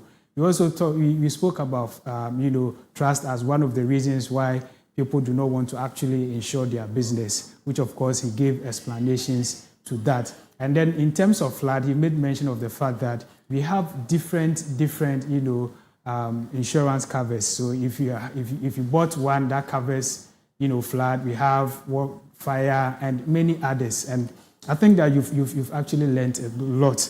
And this, like I stated earlier, has been a conversation on if flood destroys your business, can insurance help you recover? As we progress, we'll be talking about the loans as well. Many people actually went in for loans from banks to start their businesses. And then this flood actually took away their profits, their properties, and whatever. And so we'll be having also a discussion on the loans as well, as to whether banks are responsible or, you being the borrower, the bank is going to do something, maybe reduce it, or they are going to take the interest out of it. Altogether, how does this affect the economy? And so in a subsequent segment, we'll be talking to a financial expert to also understand the banking sector of it. Thank you very much for sticking and staying with us. This has been the Business at this segment with me, Peter Insia. Up next is Sports with Benedict Nketiah. Please do stay with us.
Hello, lovely viewers. Good morning and welcome to the sports update segment in your favorite morning show, the Koko Digest Morning Show. Here we bring you nothing but the best in the world of sports. We are bringing you nothing. We are covering all the action, both local and international. And I am your host for today. My name is Benedict Nketia Kwatun. And yes, we are still in the season of the World Cup, and then all too soon the season is almost over. We have less than 5 matches, around 4 matches left. We have the semi-finals that is yet to be played. That is between Spain and France tonight at 7 p.m. Yes, we have Spain and France. France hosting Spain tonight at 7 p.m. And then tomorrow, God willing, on the 15th of July, which happens to be the birthday of my mom as well, and the birthday of a brother of mine, Augustine Abedu. Yes, so tomorrow is actually a special day for me. Argentina is also playing against England. So yes, tomorrow is going to be a special day. From today to tomorrow, and then the rest of July, because July happens to be my birth month. Yes, it happens to be the birth month of your very own Benedict. So before I go in for my stories for today, I just want to brush through what has been going on with the World Cup, the results so far, the surprises, the heartbreaks and all that. And then one of the heartbreaks that happened is the game between Solot's team, yes, Norway versus England. I don't want to talk about it much because it's one of my stories for today, but I just want to hint on something. One of the prominent players out there who is doing very well, Jude Bellingham. When the player deserves his flowers, we need to give it to him. Jude Bellingham is actually playing very well for his national team. Yes, the young one is actually performing, and then we are glad to witness this great feat by such a young and promising star. Talking about birthdays, we had Vinicius Jr. also celebrating his 26th birthday.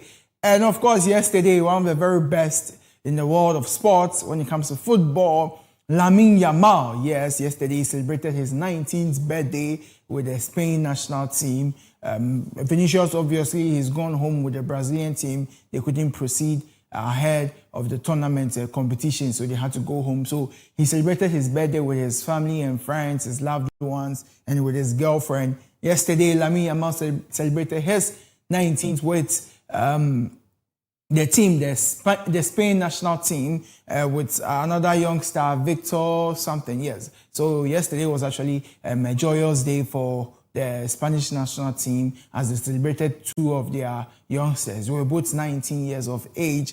And today they come onto the field to play against the giants of Europe. That is France, the France national team. Allez les Bleus. Yes. So yes, today is going to be be very thrilling. I know you'll be watching. I know you can't wait to see what comes out of these games. Now let me start with my stories for today. So my stories for today first story is a local story that has to do with our very own Commonwealth Games, the Commonwealth Games that is coming up. So Azamati Amwa lead Ghana's Commonwealth Games charge as Glasgow 2026 squad is unveiled.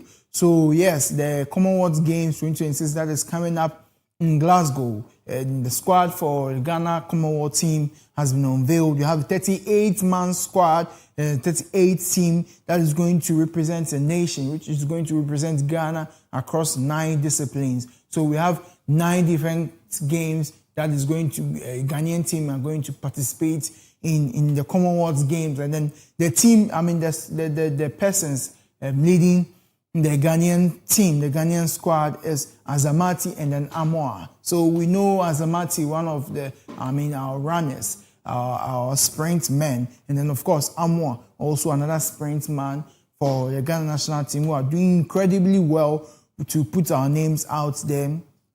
Are leading their colleagues in this competition that is going to happen. So we have athletes in athletics, we have boxing, we have judo, para athletics, para powerlifting, para swimming.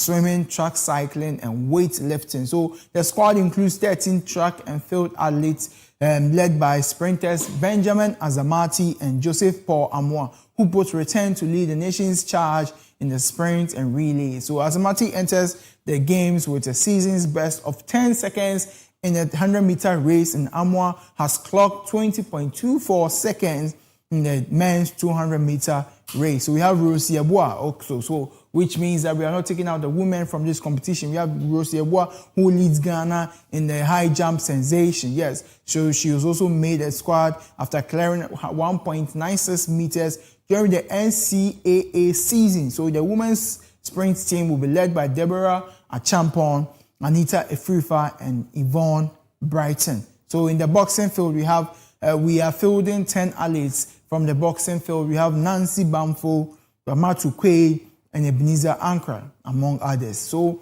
the squad for the boxing 3, and then we go to the para-athletics team, which features athletes Zinabu Issa, a Paris 2024 Paralympian in the women's F57 category. We have Hayford Adai, an 18-year-old prospect in the T47 sprint classification. We have a veteran, Rafael Bocho in Kegbe, a 3-time Paralympian and one of Ghana's most celebrated para-athletes. So these are the ladies and gentlemen who are taking part in the para-athletics that is going to happen. So we have the power lifter. We have a power lifter called Tahiru Haruna. He's ranked Africa's number 1. He tops the powerlifting ranking in Africa, who has won 4 medals at 2026 World Powerlifting Championship. So he also competes in the 100 kg plus division, while Promise Aheto competes for the power squad in swimming. And we also have the judo team, which features Elizabeth Odro, 63 kilograms. That's her weight. And then we have Frima Ajay, and also the cycling team comprises of Erica Sedro Imonosaki in track cycling. We have weightlifters Yaira Akos Gozi, Abdul Salam Ajete Ajay, Manuamo Boateng, and Foster Christopher Osei, who also represents Ghana in the weightlifting category. We have the swimming category, Nubia Ajay, Uniles Techi Abeku Jackson, and Ivan Snowden, who completes the squad in this competition, the Glasgow 2026 Commonwealth Games, that is scheduled on July 23rd to August 2nd also. So yes, this is a summary of the Ghana's team who are competing in Glasgow 2026 Commonwealth Games that is coming up on the 23rd of July through to the 2nd of August. We wish them the very best. We hope they'll make Ghana proud, just as they've been doing. Go out there, raise the flag of Ghana, and of course, come back home victorious. Now, our next story for the day is also a story that has to do with the Football Association of Ghana, so GFA. We have our very own Dr. Nyaho Tamaklo, who urges GFA to retain Carlos Queiroz for Black Stars rebuilding project. So, I mean, we saw, for the past weeks, we saw some posts circulating that Carlos Queiroz has resigned. Apparently, it was actually false news, and based on reports that came from Carlos Queiroz himself, who stated that he actually hasn't resigned. He only sent a message to thank the Ghanaian fans, Ghanaian supporters for their help, their support during this World Cup competition. And it goes a long way by Dr. Nyaho Tamaklo also urging GFA to retain Carlos Queiroz for the rebuilding projects that he has started with the Black Stars. So he's a former GFA president, and that means he's very well vested in the position and what it takes for one to handle the Ghana Black Stars, and of course any sporting activity that's to do with the Black Stars team in Ghana as well. And following, he made a comment saying that I feel we should maintain him for a limited period, he said. And then he says, and I quote, "He should be made to know that he's going to train the boys from scratch, and make them very formidable." So he's trying to push the agenda of him maintaining the boys and he putting it at the back of their heads that he's going to be in this position for a very long time. He's going to train them from scratch and then make sure they become a formidable team who have built cohesion, built resilience, and then connections amongst themselves. So yes, that is the report from Dr. Nyahotamoklu. It's actually a good one, and then we hope that it's also going to be taken into consideration because, at this point, all submissions are needed, especially the very salient and very important, very good points are needed to help foster and build a better Black Star team. Now, our next story for today is still on the World Cup, and this World Cup, just as I mentioned earlier, we had a game that happened between Norway and then England, where England came back from a 0-0 to win against Norway, scoring 2-1. 2 goals scored by Jude Bellingham in the ultimate showdown that went down between, of course, Norway and then the Three Lions of England.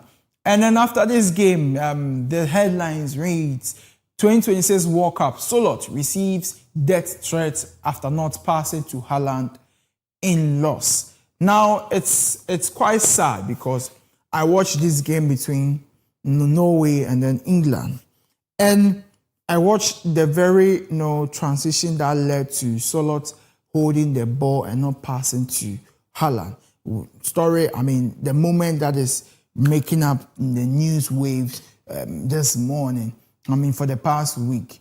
And it's quite heartbreaking because if you're in a team where the boys, or your colleagues are not selfless enough to, be willing to create the avenue for someone else to do something better for the team as a whole, it's going to cost the whole team. And this is not even a lie. During the game, yes, there was a very good chance where Solot, that's being shown on our screen. I wish you could have a footage from the back where, but this is enough to show and tell us what really happened. So this is Solot with the ball at the end of the arrow, which he could have passed to Haaland, who was absolutely free and was ready to convert the chance. Obviously, times will be given to you because you earn an assist, and of course, the team would qualify. At this time in the game, Norway was leading by 1-0, and then scoring a second goal in the competition would definitely, break the spirit of your opponents. Not entirely, but will put you ahead of your colleague or your opponent, which will make you, have a better chance in qualifying than 1-0.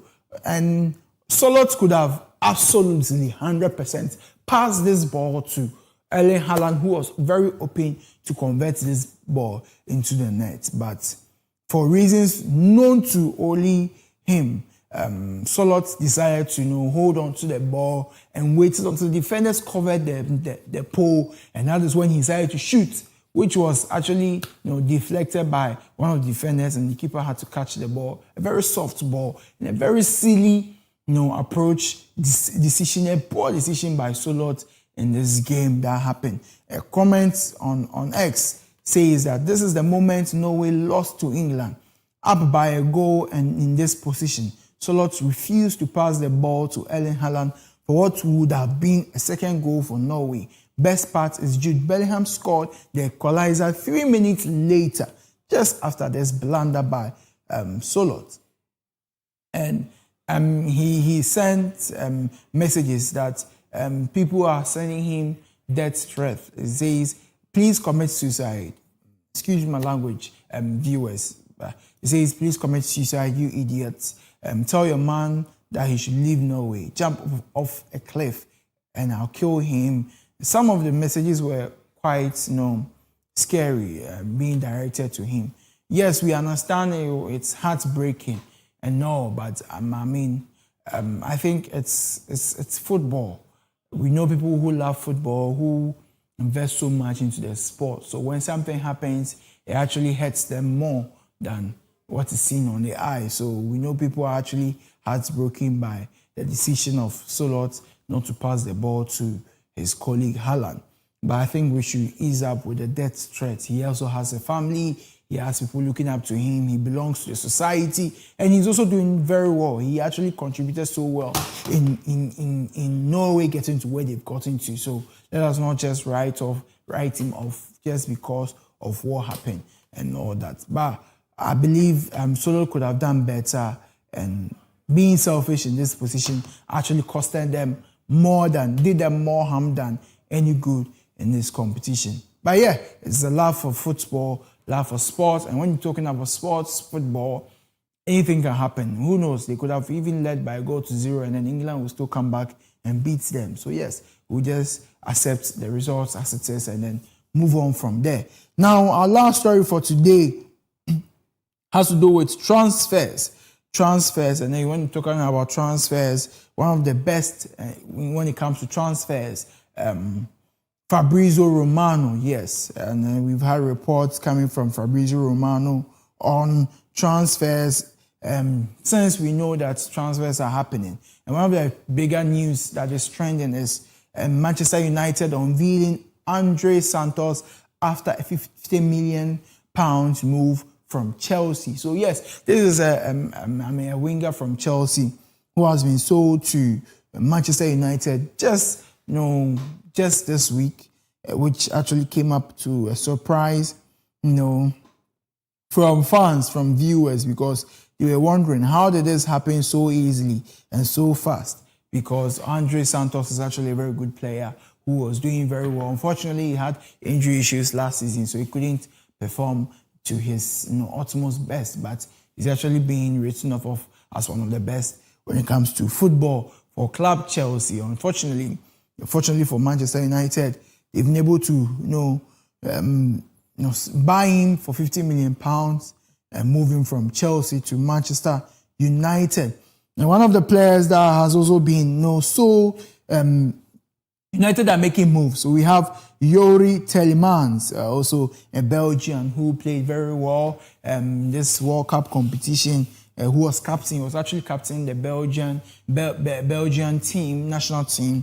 And then from Aston Villa, he has been moved to Manchester United. So United activates a 41 million euros release clause into Telemans' contract at Aston Villa. So yes, that is transfer news that is trending. Ederson to Manchester United, or not expected to be revisited or activated by any time this summer. Also heartbreaking, transfer news. We have Andoni Iraola announcing he wants Curtis Jones to stay in Liverpool. But we know he's also trying to make a move out of Liverpool. I've mentioned Yuri Telemans. We have Alejandro Garnacho also opening talks with AS Roma for a move. So far so good. Barcelona also signing one of the wingers out there, the Fufu man. Yes. So I know a lot is actually going on in the transfer window, because we are about to end the World Cup season, and then just after the World Cup, the next season begins. Yesterday, like I said, was the birthday of Lamine Yamal. I want to wish him a happy birthday on behalf of all July borns, including myself, including my mom, including my very own brother, Augustin Abedu, aka Pineapple, including William Abeku, Kujo, Richard Woolley, and very likes. Today is a birthday of a good friend of mine, Jonelle. Also, I want to wish all of us a happy birthday, and I hope and know that next year is going to be a bigger one. God is going to take us through this year, and we'll meet again, God willing, next year to celebrate longer years. Cheers to a good life to all July borns out there. Yes, so this is it for the sports update segment. My name, as you know, is Benedict Nketia Kwante. Thank you for sticking and staying with us. Next is the lifestyle segment.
Devastating flood that hits parts of the capital city of Ghana. I'm talking about the Greater Accra region.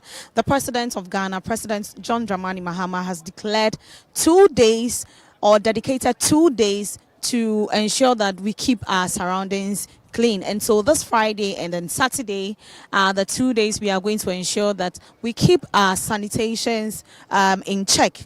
But as you can see, today is Thursday, and we are here around the Odona, the popular Odona. And you can see right around me that the whole place is filled with filth.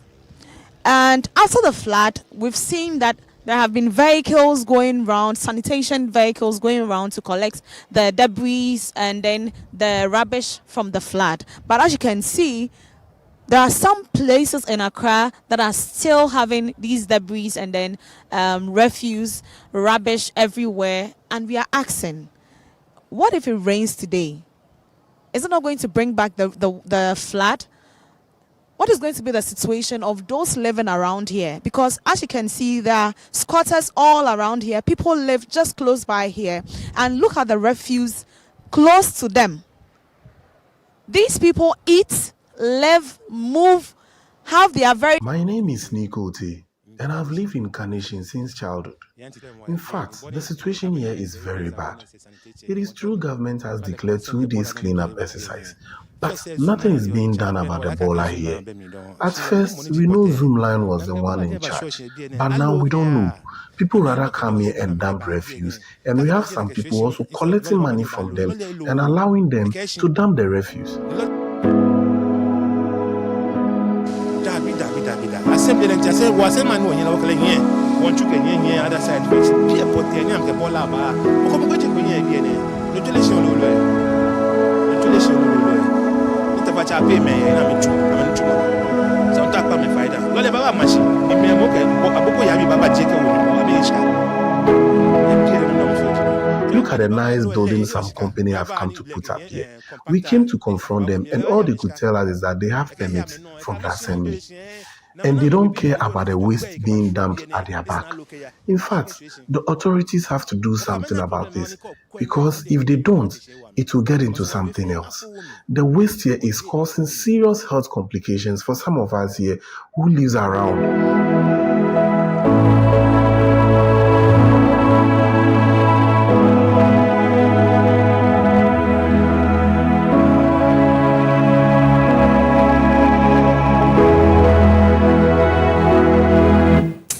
Good morning to you, our lovely viewers, once again, and you're welcome to the Koko Digest Lifestyle segment. I am your host, Honorable Beverly Ejabia, and it's always a pleasure having you join us every morning. Today, we are joining the national conversation on sanitation in our communities. Now, over the past few weeks, we've witnessed several cleanup exercises across Ghana, particularly following the heavy rains and flooding.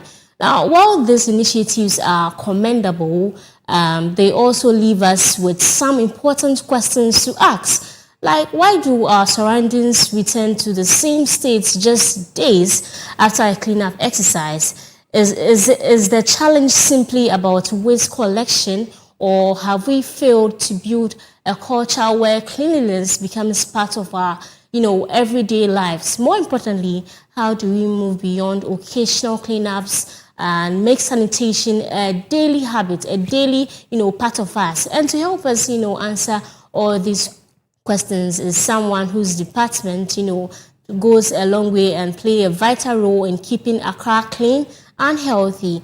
The Public Health Department of the Accra Metropolitan Assembly, we know provides strategic leadership in environmental sanitation, develops and implements sanitation policies, and also promotes public health and safety. They also ensure sanitation standards are upheld across the metropolis. And so this morning, joining us is Madam Florence Kuchi, who is the Public Health Director at the Accra Metropolitan Assembly, and she will be helping us with this particular conversation. So yes, earlier we saw the video where my colleague was reporting about the situation at the Odona area, and we saw how devastating the area was. As at this point, last Friday, I was walking through some areas in Accra, and I saw some of the waste being, packed at the gutters, the roadsides. The waste are still at the roadsides, and we asked, how is waste management going to happen when our rubbish are being kept at the roadside as at now? And you speak to the people, and then they say government is coming to take them. Government is coming for the rubbish. Government is coming for the debris. So they've packed them on the gutters, along the gutters, on the streets. But we asked the question that when it rains anytime soon, the rubbish is going to find itself back into the gutters. Are we doing more good or are we doing more harm? This and many other conversations we will be having on the show. We are expecting Madam Florence Kuchi, who is the Public Health Director at the Accra Metropolitan Assembly, to have this very conversation. I mean, one issue we've been talking about is waste management, our waste management system. What is government doing to, help solve the issues? Because I was saying, yes, people have garbage or waste in their homes. So where do you want them to keep it? Where do you want them to send their rubbish? Obviously, they cannot keep it in their homes. So this morning, we are looking forward to having this conversation and many more on the show. So make sure you stay with us. Let's go back and see some of the videos. We'll be right back shortly.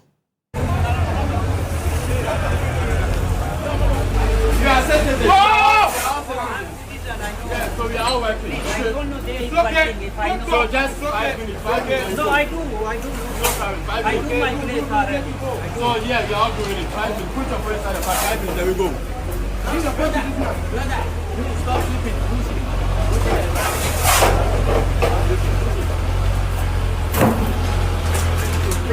Hey. Very tough.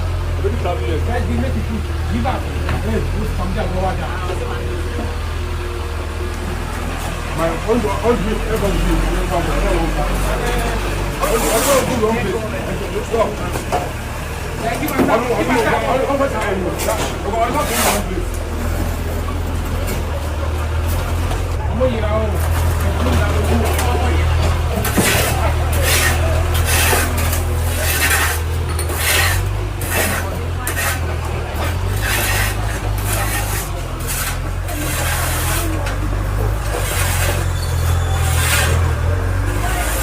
I don't know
as to how it is going.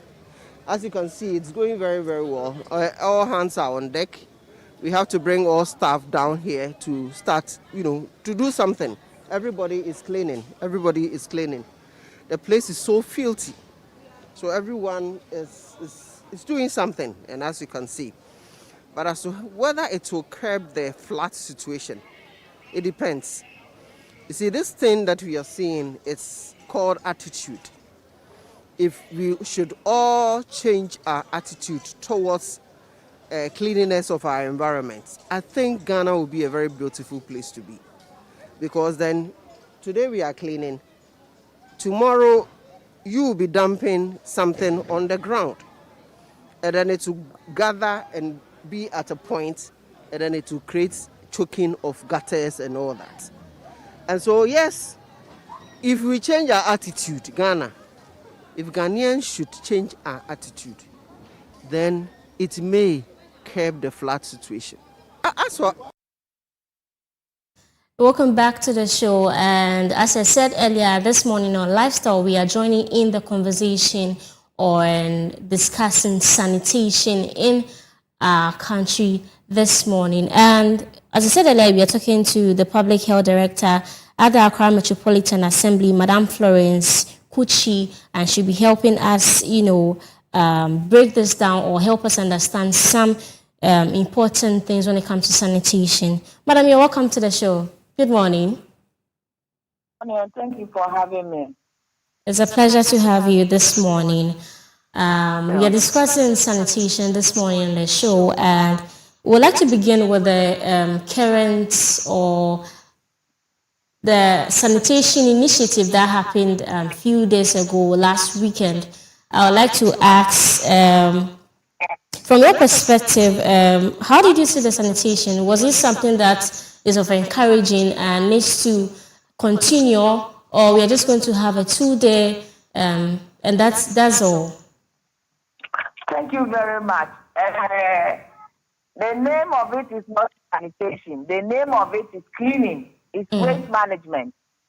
Yes. So what we did few days ago, everybody came out to clean our environment, to clean our frontage, to be told that is in front of us.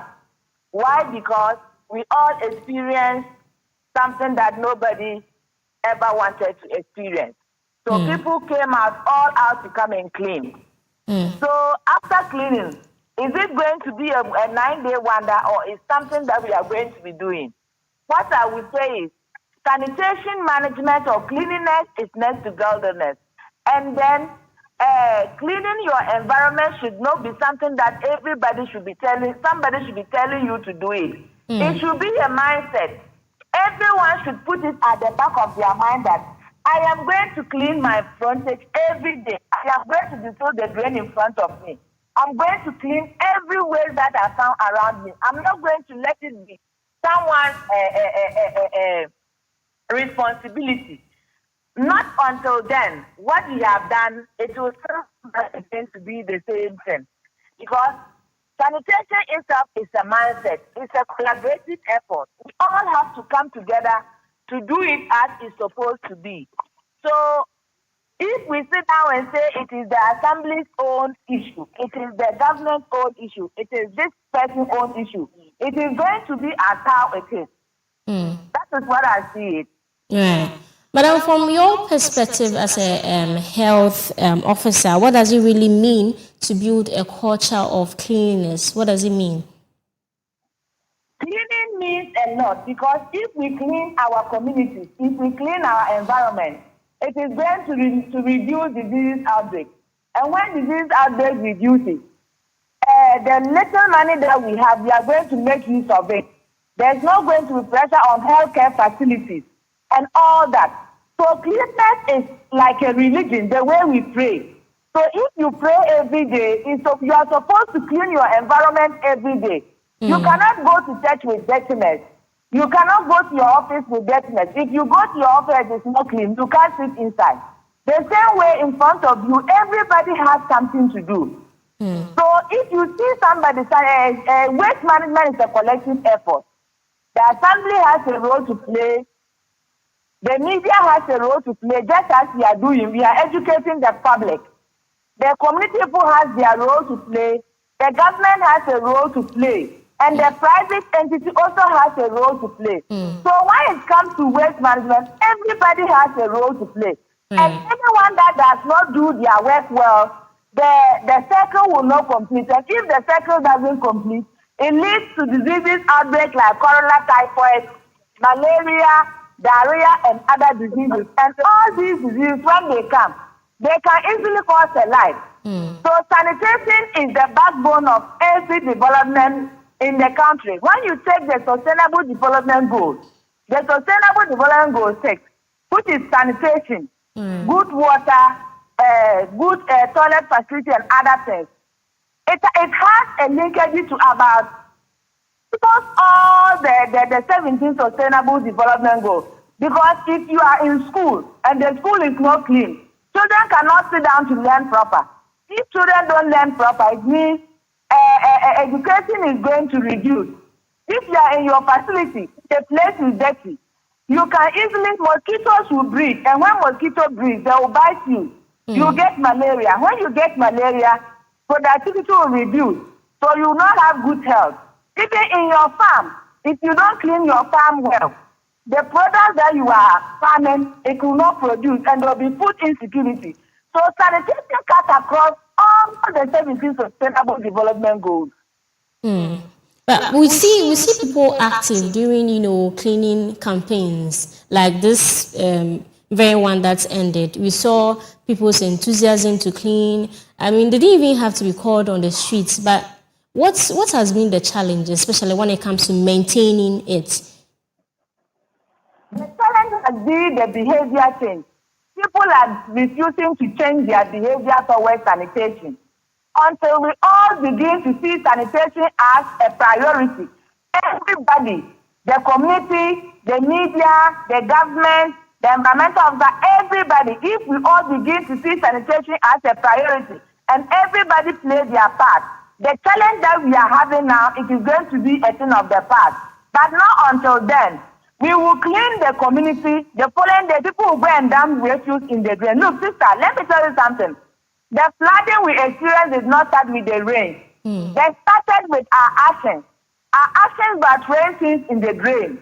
Our actions by throwing waste through the drains. When it is raining, people are dumping refuse, saying nobody will see me. Nobody will see you to go and clog a drain.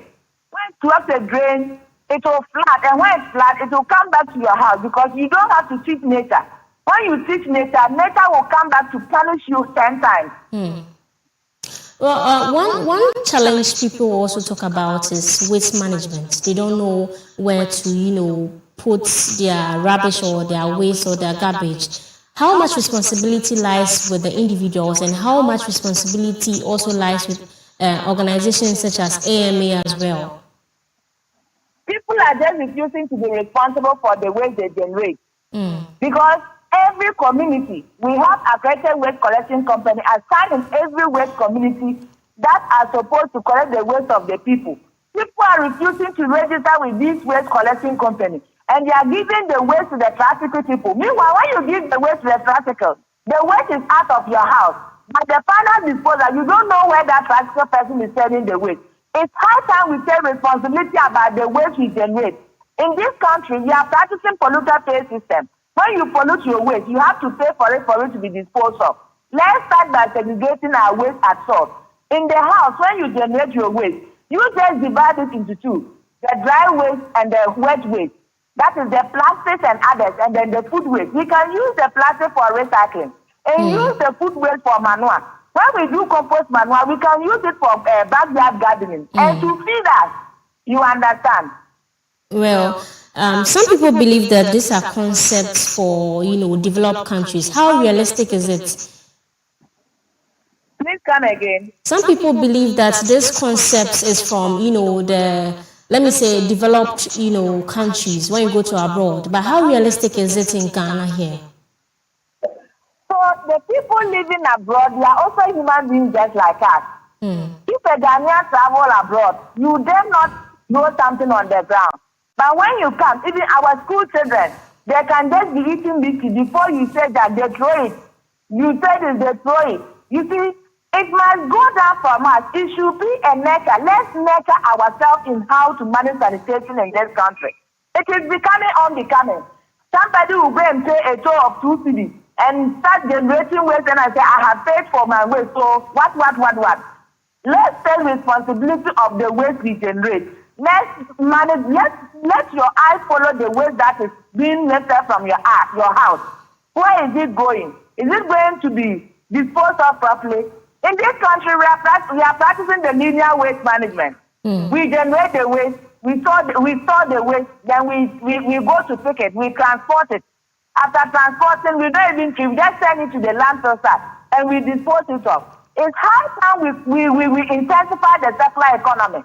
You generate the waste, you sort the waste at source, then we use the recyclable materials to recycle things to come back into the system for us to use. Other things will be turned into compost. Then only the little ones that we cannot recycle will go to the landfill site. And when it is done, it will expand the life of the landfill site. You understand? So from AMA's perspective, what are some of the biggest challenges AMA is facing when it comes to managing sanitation effectively? AMA is facing a very bigger challenge because AMA is managing international waste. Why am I saying so? Every night, every evening, all our border countries surrounding Ghana, they bring in goods to come and sell in wholesale. They bring in goods, come and sell, and leave the waste for AMA to manage. All other traders that do not live within Accra Metropolitan, they do their business here because this is the central business district. They come here and leave their waste and go. Then AMA is using their little resources to manage the international waste. So we are just praying that the government should reconsider the disbursement of common funds and see how they can help AMA to manage the waste. It is going to help us. You see, within the whole Ghana area, we don't even have a landfill site because there is no land. We transport our waste from Accra City and the town which is after in Sawam. The turnaround time is around 90 kilometers flat. Coupled with traffic and others. So these are some of the challenges. And also, interference. You know, to be able to stand in with all these things, enforcement must be something. But when you try to enforce the law, you try to take people to court. That is the time you start receiving calls. Please, this person, don't send this person to court. This person this person that. So not until we all stop that and allow the environmental officers to work and work well, we will continue to face most of these things that we are facing. Right. So does the AMA has a sanitation enforcement team? Strictly sanitation enforcement team? You are speaking with me. I am a sanitation enforcement officer. I am an environmental health officer. And we have a sanitation court. Just this morning, you can deploy some of your officers to come. We have cases going on. They can come here after that. They will cover and see the number of cases we have sent to court today. Every day we are sending people to court. People go to court and come back and go and do the same thing. It is just a mindset. What are some of the common sanitation offenses your office normally encounter, apart from you taking them to court, in terms of enforcement? So sanitation offenses, there are a series of sanitation offenses. For instance, indiscriminate dumping of refuse at unauthorized place, dumping of refuse in a drain, tunneling of your septic tank water into the drain, burning of refuse in the open. All these things, practicing open defecation, selling food at unauthorized place, or selling food at insanitary facility. So there are so many sanitation offenses that we take action against. And now living in a house without a toilet facility. All these are offenses that we take action against and we prosecute people on. Please, is sanitation enforcement actually a daily responsibility of AMA? Like, not when being caught, but daily? Pardon? Is sanitation enforcement actually a daily responsibility for AMA? My sister, environmental health officers are sanitation enforcement officers. And every day, it is not only AMA, throughout the whole country, environmental officers does house-to-house inspection, institution inspection every day. So when you say sanitation, you are talking about the environmental health, whom people call Samasama and Tankasi. And other people say to that and say, we want the Tankasi to come. The Tankasi hasn't gone anywhere. We are there. You are talking to me because I am a Tankasi person. I have been an environmental officer for the past 20 years last now. And I'm still an environmental officer. So every district you go, you will meet the environmental officers there. They are the sanitation law enforcement officers. But how do we treat them at the district various assemblies? Even common uniform, they don't even have it to wear for people to see them. Uniform beget compliance. You will request for uniform to even give to staff. The uniform is not coming. You understand? We deal with the environmental sanitation enforcers as if they are not a priority. they are a choice. If you are treating them like a choice, we will continue to face things that we are facing like this. Right. Now, I'd like to come to our market. The market happens to be a very busy place and a place where, waste, come out of there a lot. How often does your department, engage some of these vendors, market women, market queens? How often is the engagement? When you go to every market, my sister, we have environmental officers stationed at the market. We have offices there. And there are environmental officers there engaging these women every day. So it is a daily thing. Sanitation is the input, hygiene is the output. So you input good sanitation and you get good hygiene. So officers are there training, giving them education on how to do good hygiene practice, how to wash their hands and all that. You understand? So every market in this country, there are environmental officers there. It is not just a one-day thing. So the numbers are not encouraging. The whole country, we don't even have up to 4,000 environmental officers. Meanwhile, since 2022, officers have completed schools and they are in their homes. They are not even posted. Clearance hasn't been given. You can just imagine, since 2022, how many officers have gone on pension? And how cooperative are these market women especially, or we need to do more education? That's what I'm telling you, it is not about cooperative. I said environmental officers are in the market and they are doing education. You can visit any market to find out how often they meet them. So from where you sit right now, what's a reality? What is what? What's the reality from where you sit as a health officer? Please come again, I can't hear you. From where you sit as a health officer, what's the reality? What's the challenge? Is it about talking to the market people? There are so many challenges as an environmental health officer. Challenging is logistics, challenging in office allocation, challenges in resources. There is no environmental health officer in this country. Before an environmental office will have a car, then it is being given to the office through a project. Have you ever seen any government entity saying that we have bought this number of cars for environmental officers in this country? It hasn't happened. It is a project. When there's a project and then there's a car, then when they are leaving, it will be given to them. That is why I said environmental officers are being treated like a choice in this country. Meanwhile, we are a priority. So it's high time the government see us as priority and do that. You go to some place, it's in office accommodation for officers to sit inside and work. It is not there. You understand? So there are a lot of challenges. When you come to the district assembly, we are a unit. And when you are a unit at the district assembly, you don't even have a budget. Your budget goes to the central administration. And with the central administration, what they do is when they are working, they are looking for tangible programs to work on. Things that you can use your eyes to see. So work is something you can use your eyes to see. Buildings are things you can use your eyes to see. So with the district common fund, the 10% that is being assigned for sanitation, it shouldn't have been for sanitation alone. It's supposed to be for law enforcement. It's supposed to be for education. It's supposed to be for paying for waste and others. But because when you are doing hygiene education, nobody sees it. Most of the time, all that money is being channeled to paying for waste. Meanwhile, behavior change is something. If you want to change the behavior of people, you need to invest. Because if I'm able to change somebody's behavior from not disposing away through the drain, the drains will not be clogged. But those things are not given priority. Right. Thank you very much, ma'am. But before we go, from the cleanup exercise that happened last weekend, do you think it's something that needs to be adopted and stay with us? It is already there because then we have the National Sanitation Day, which is every first week of every month. So it's there. It's just that we need to intensify it and let it be fruitful. It should not be left for the authorities alone. On first Saturday, every first Saturday of the month, people should come out to clean. It shouldn't be a force. It's a mindset. It's high time we take sanitation in our own hands.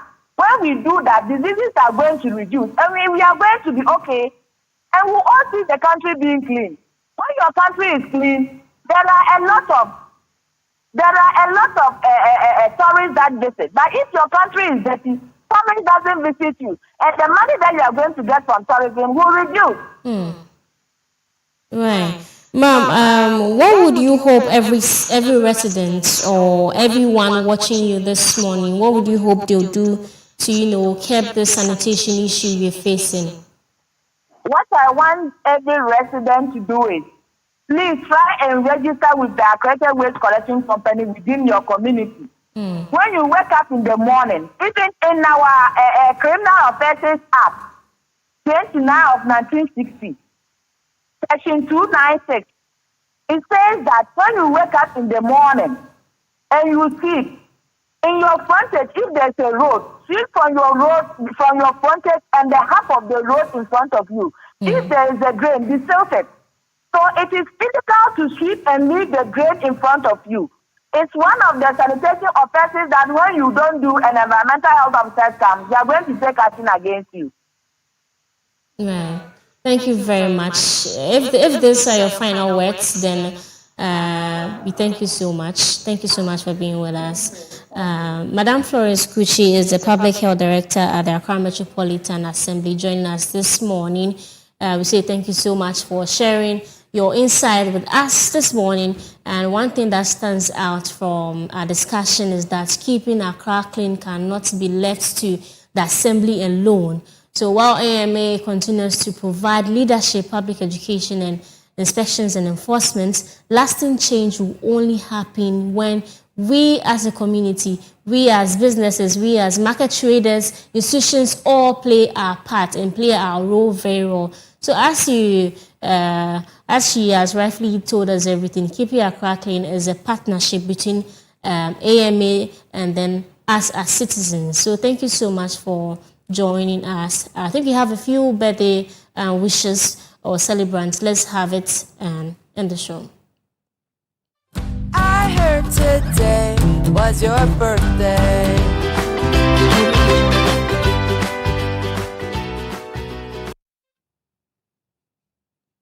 And this is from the grandchildren, James and Maui Lee, to their grandma, Beatrice. Happy 75th birthday, Grandma Beatrice. Today we celebrate not just your 75th birthday, but a life filled with love, wisdom, strength, and grace. Grandma, you have been a blessing to our family, a pillar of faith, and a source of comfort through every season. May God continue to bless you with more life, good health, peace, joy, and many more wonderful years. Coming from Maui and James.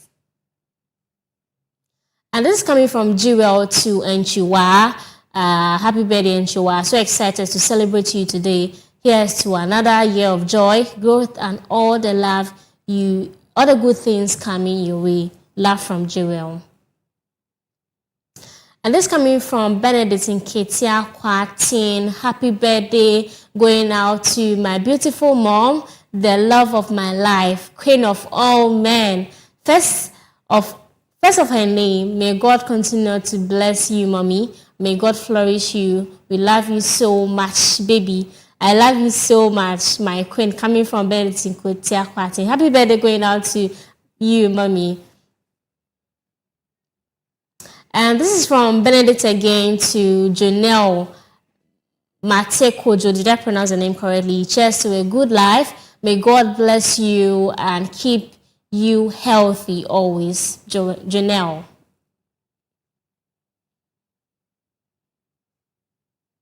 Right. So thank you so much for joining us on the Koko Digest Lifestyle segment. My name is Honorable Devlin Ajibia. Let's all do our parts, as the conversation says. Yeah, it's a partnership. Sanitation and cleanliness is a partnership between AMA and us as a whole. Have a lovely day. My name is Honorable Devlin Ajibia. I'm out.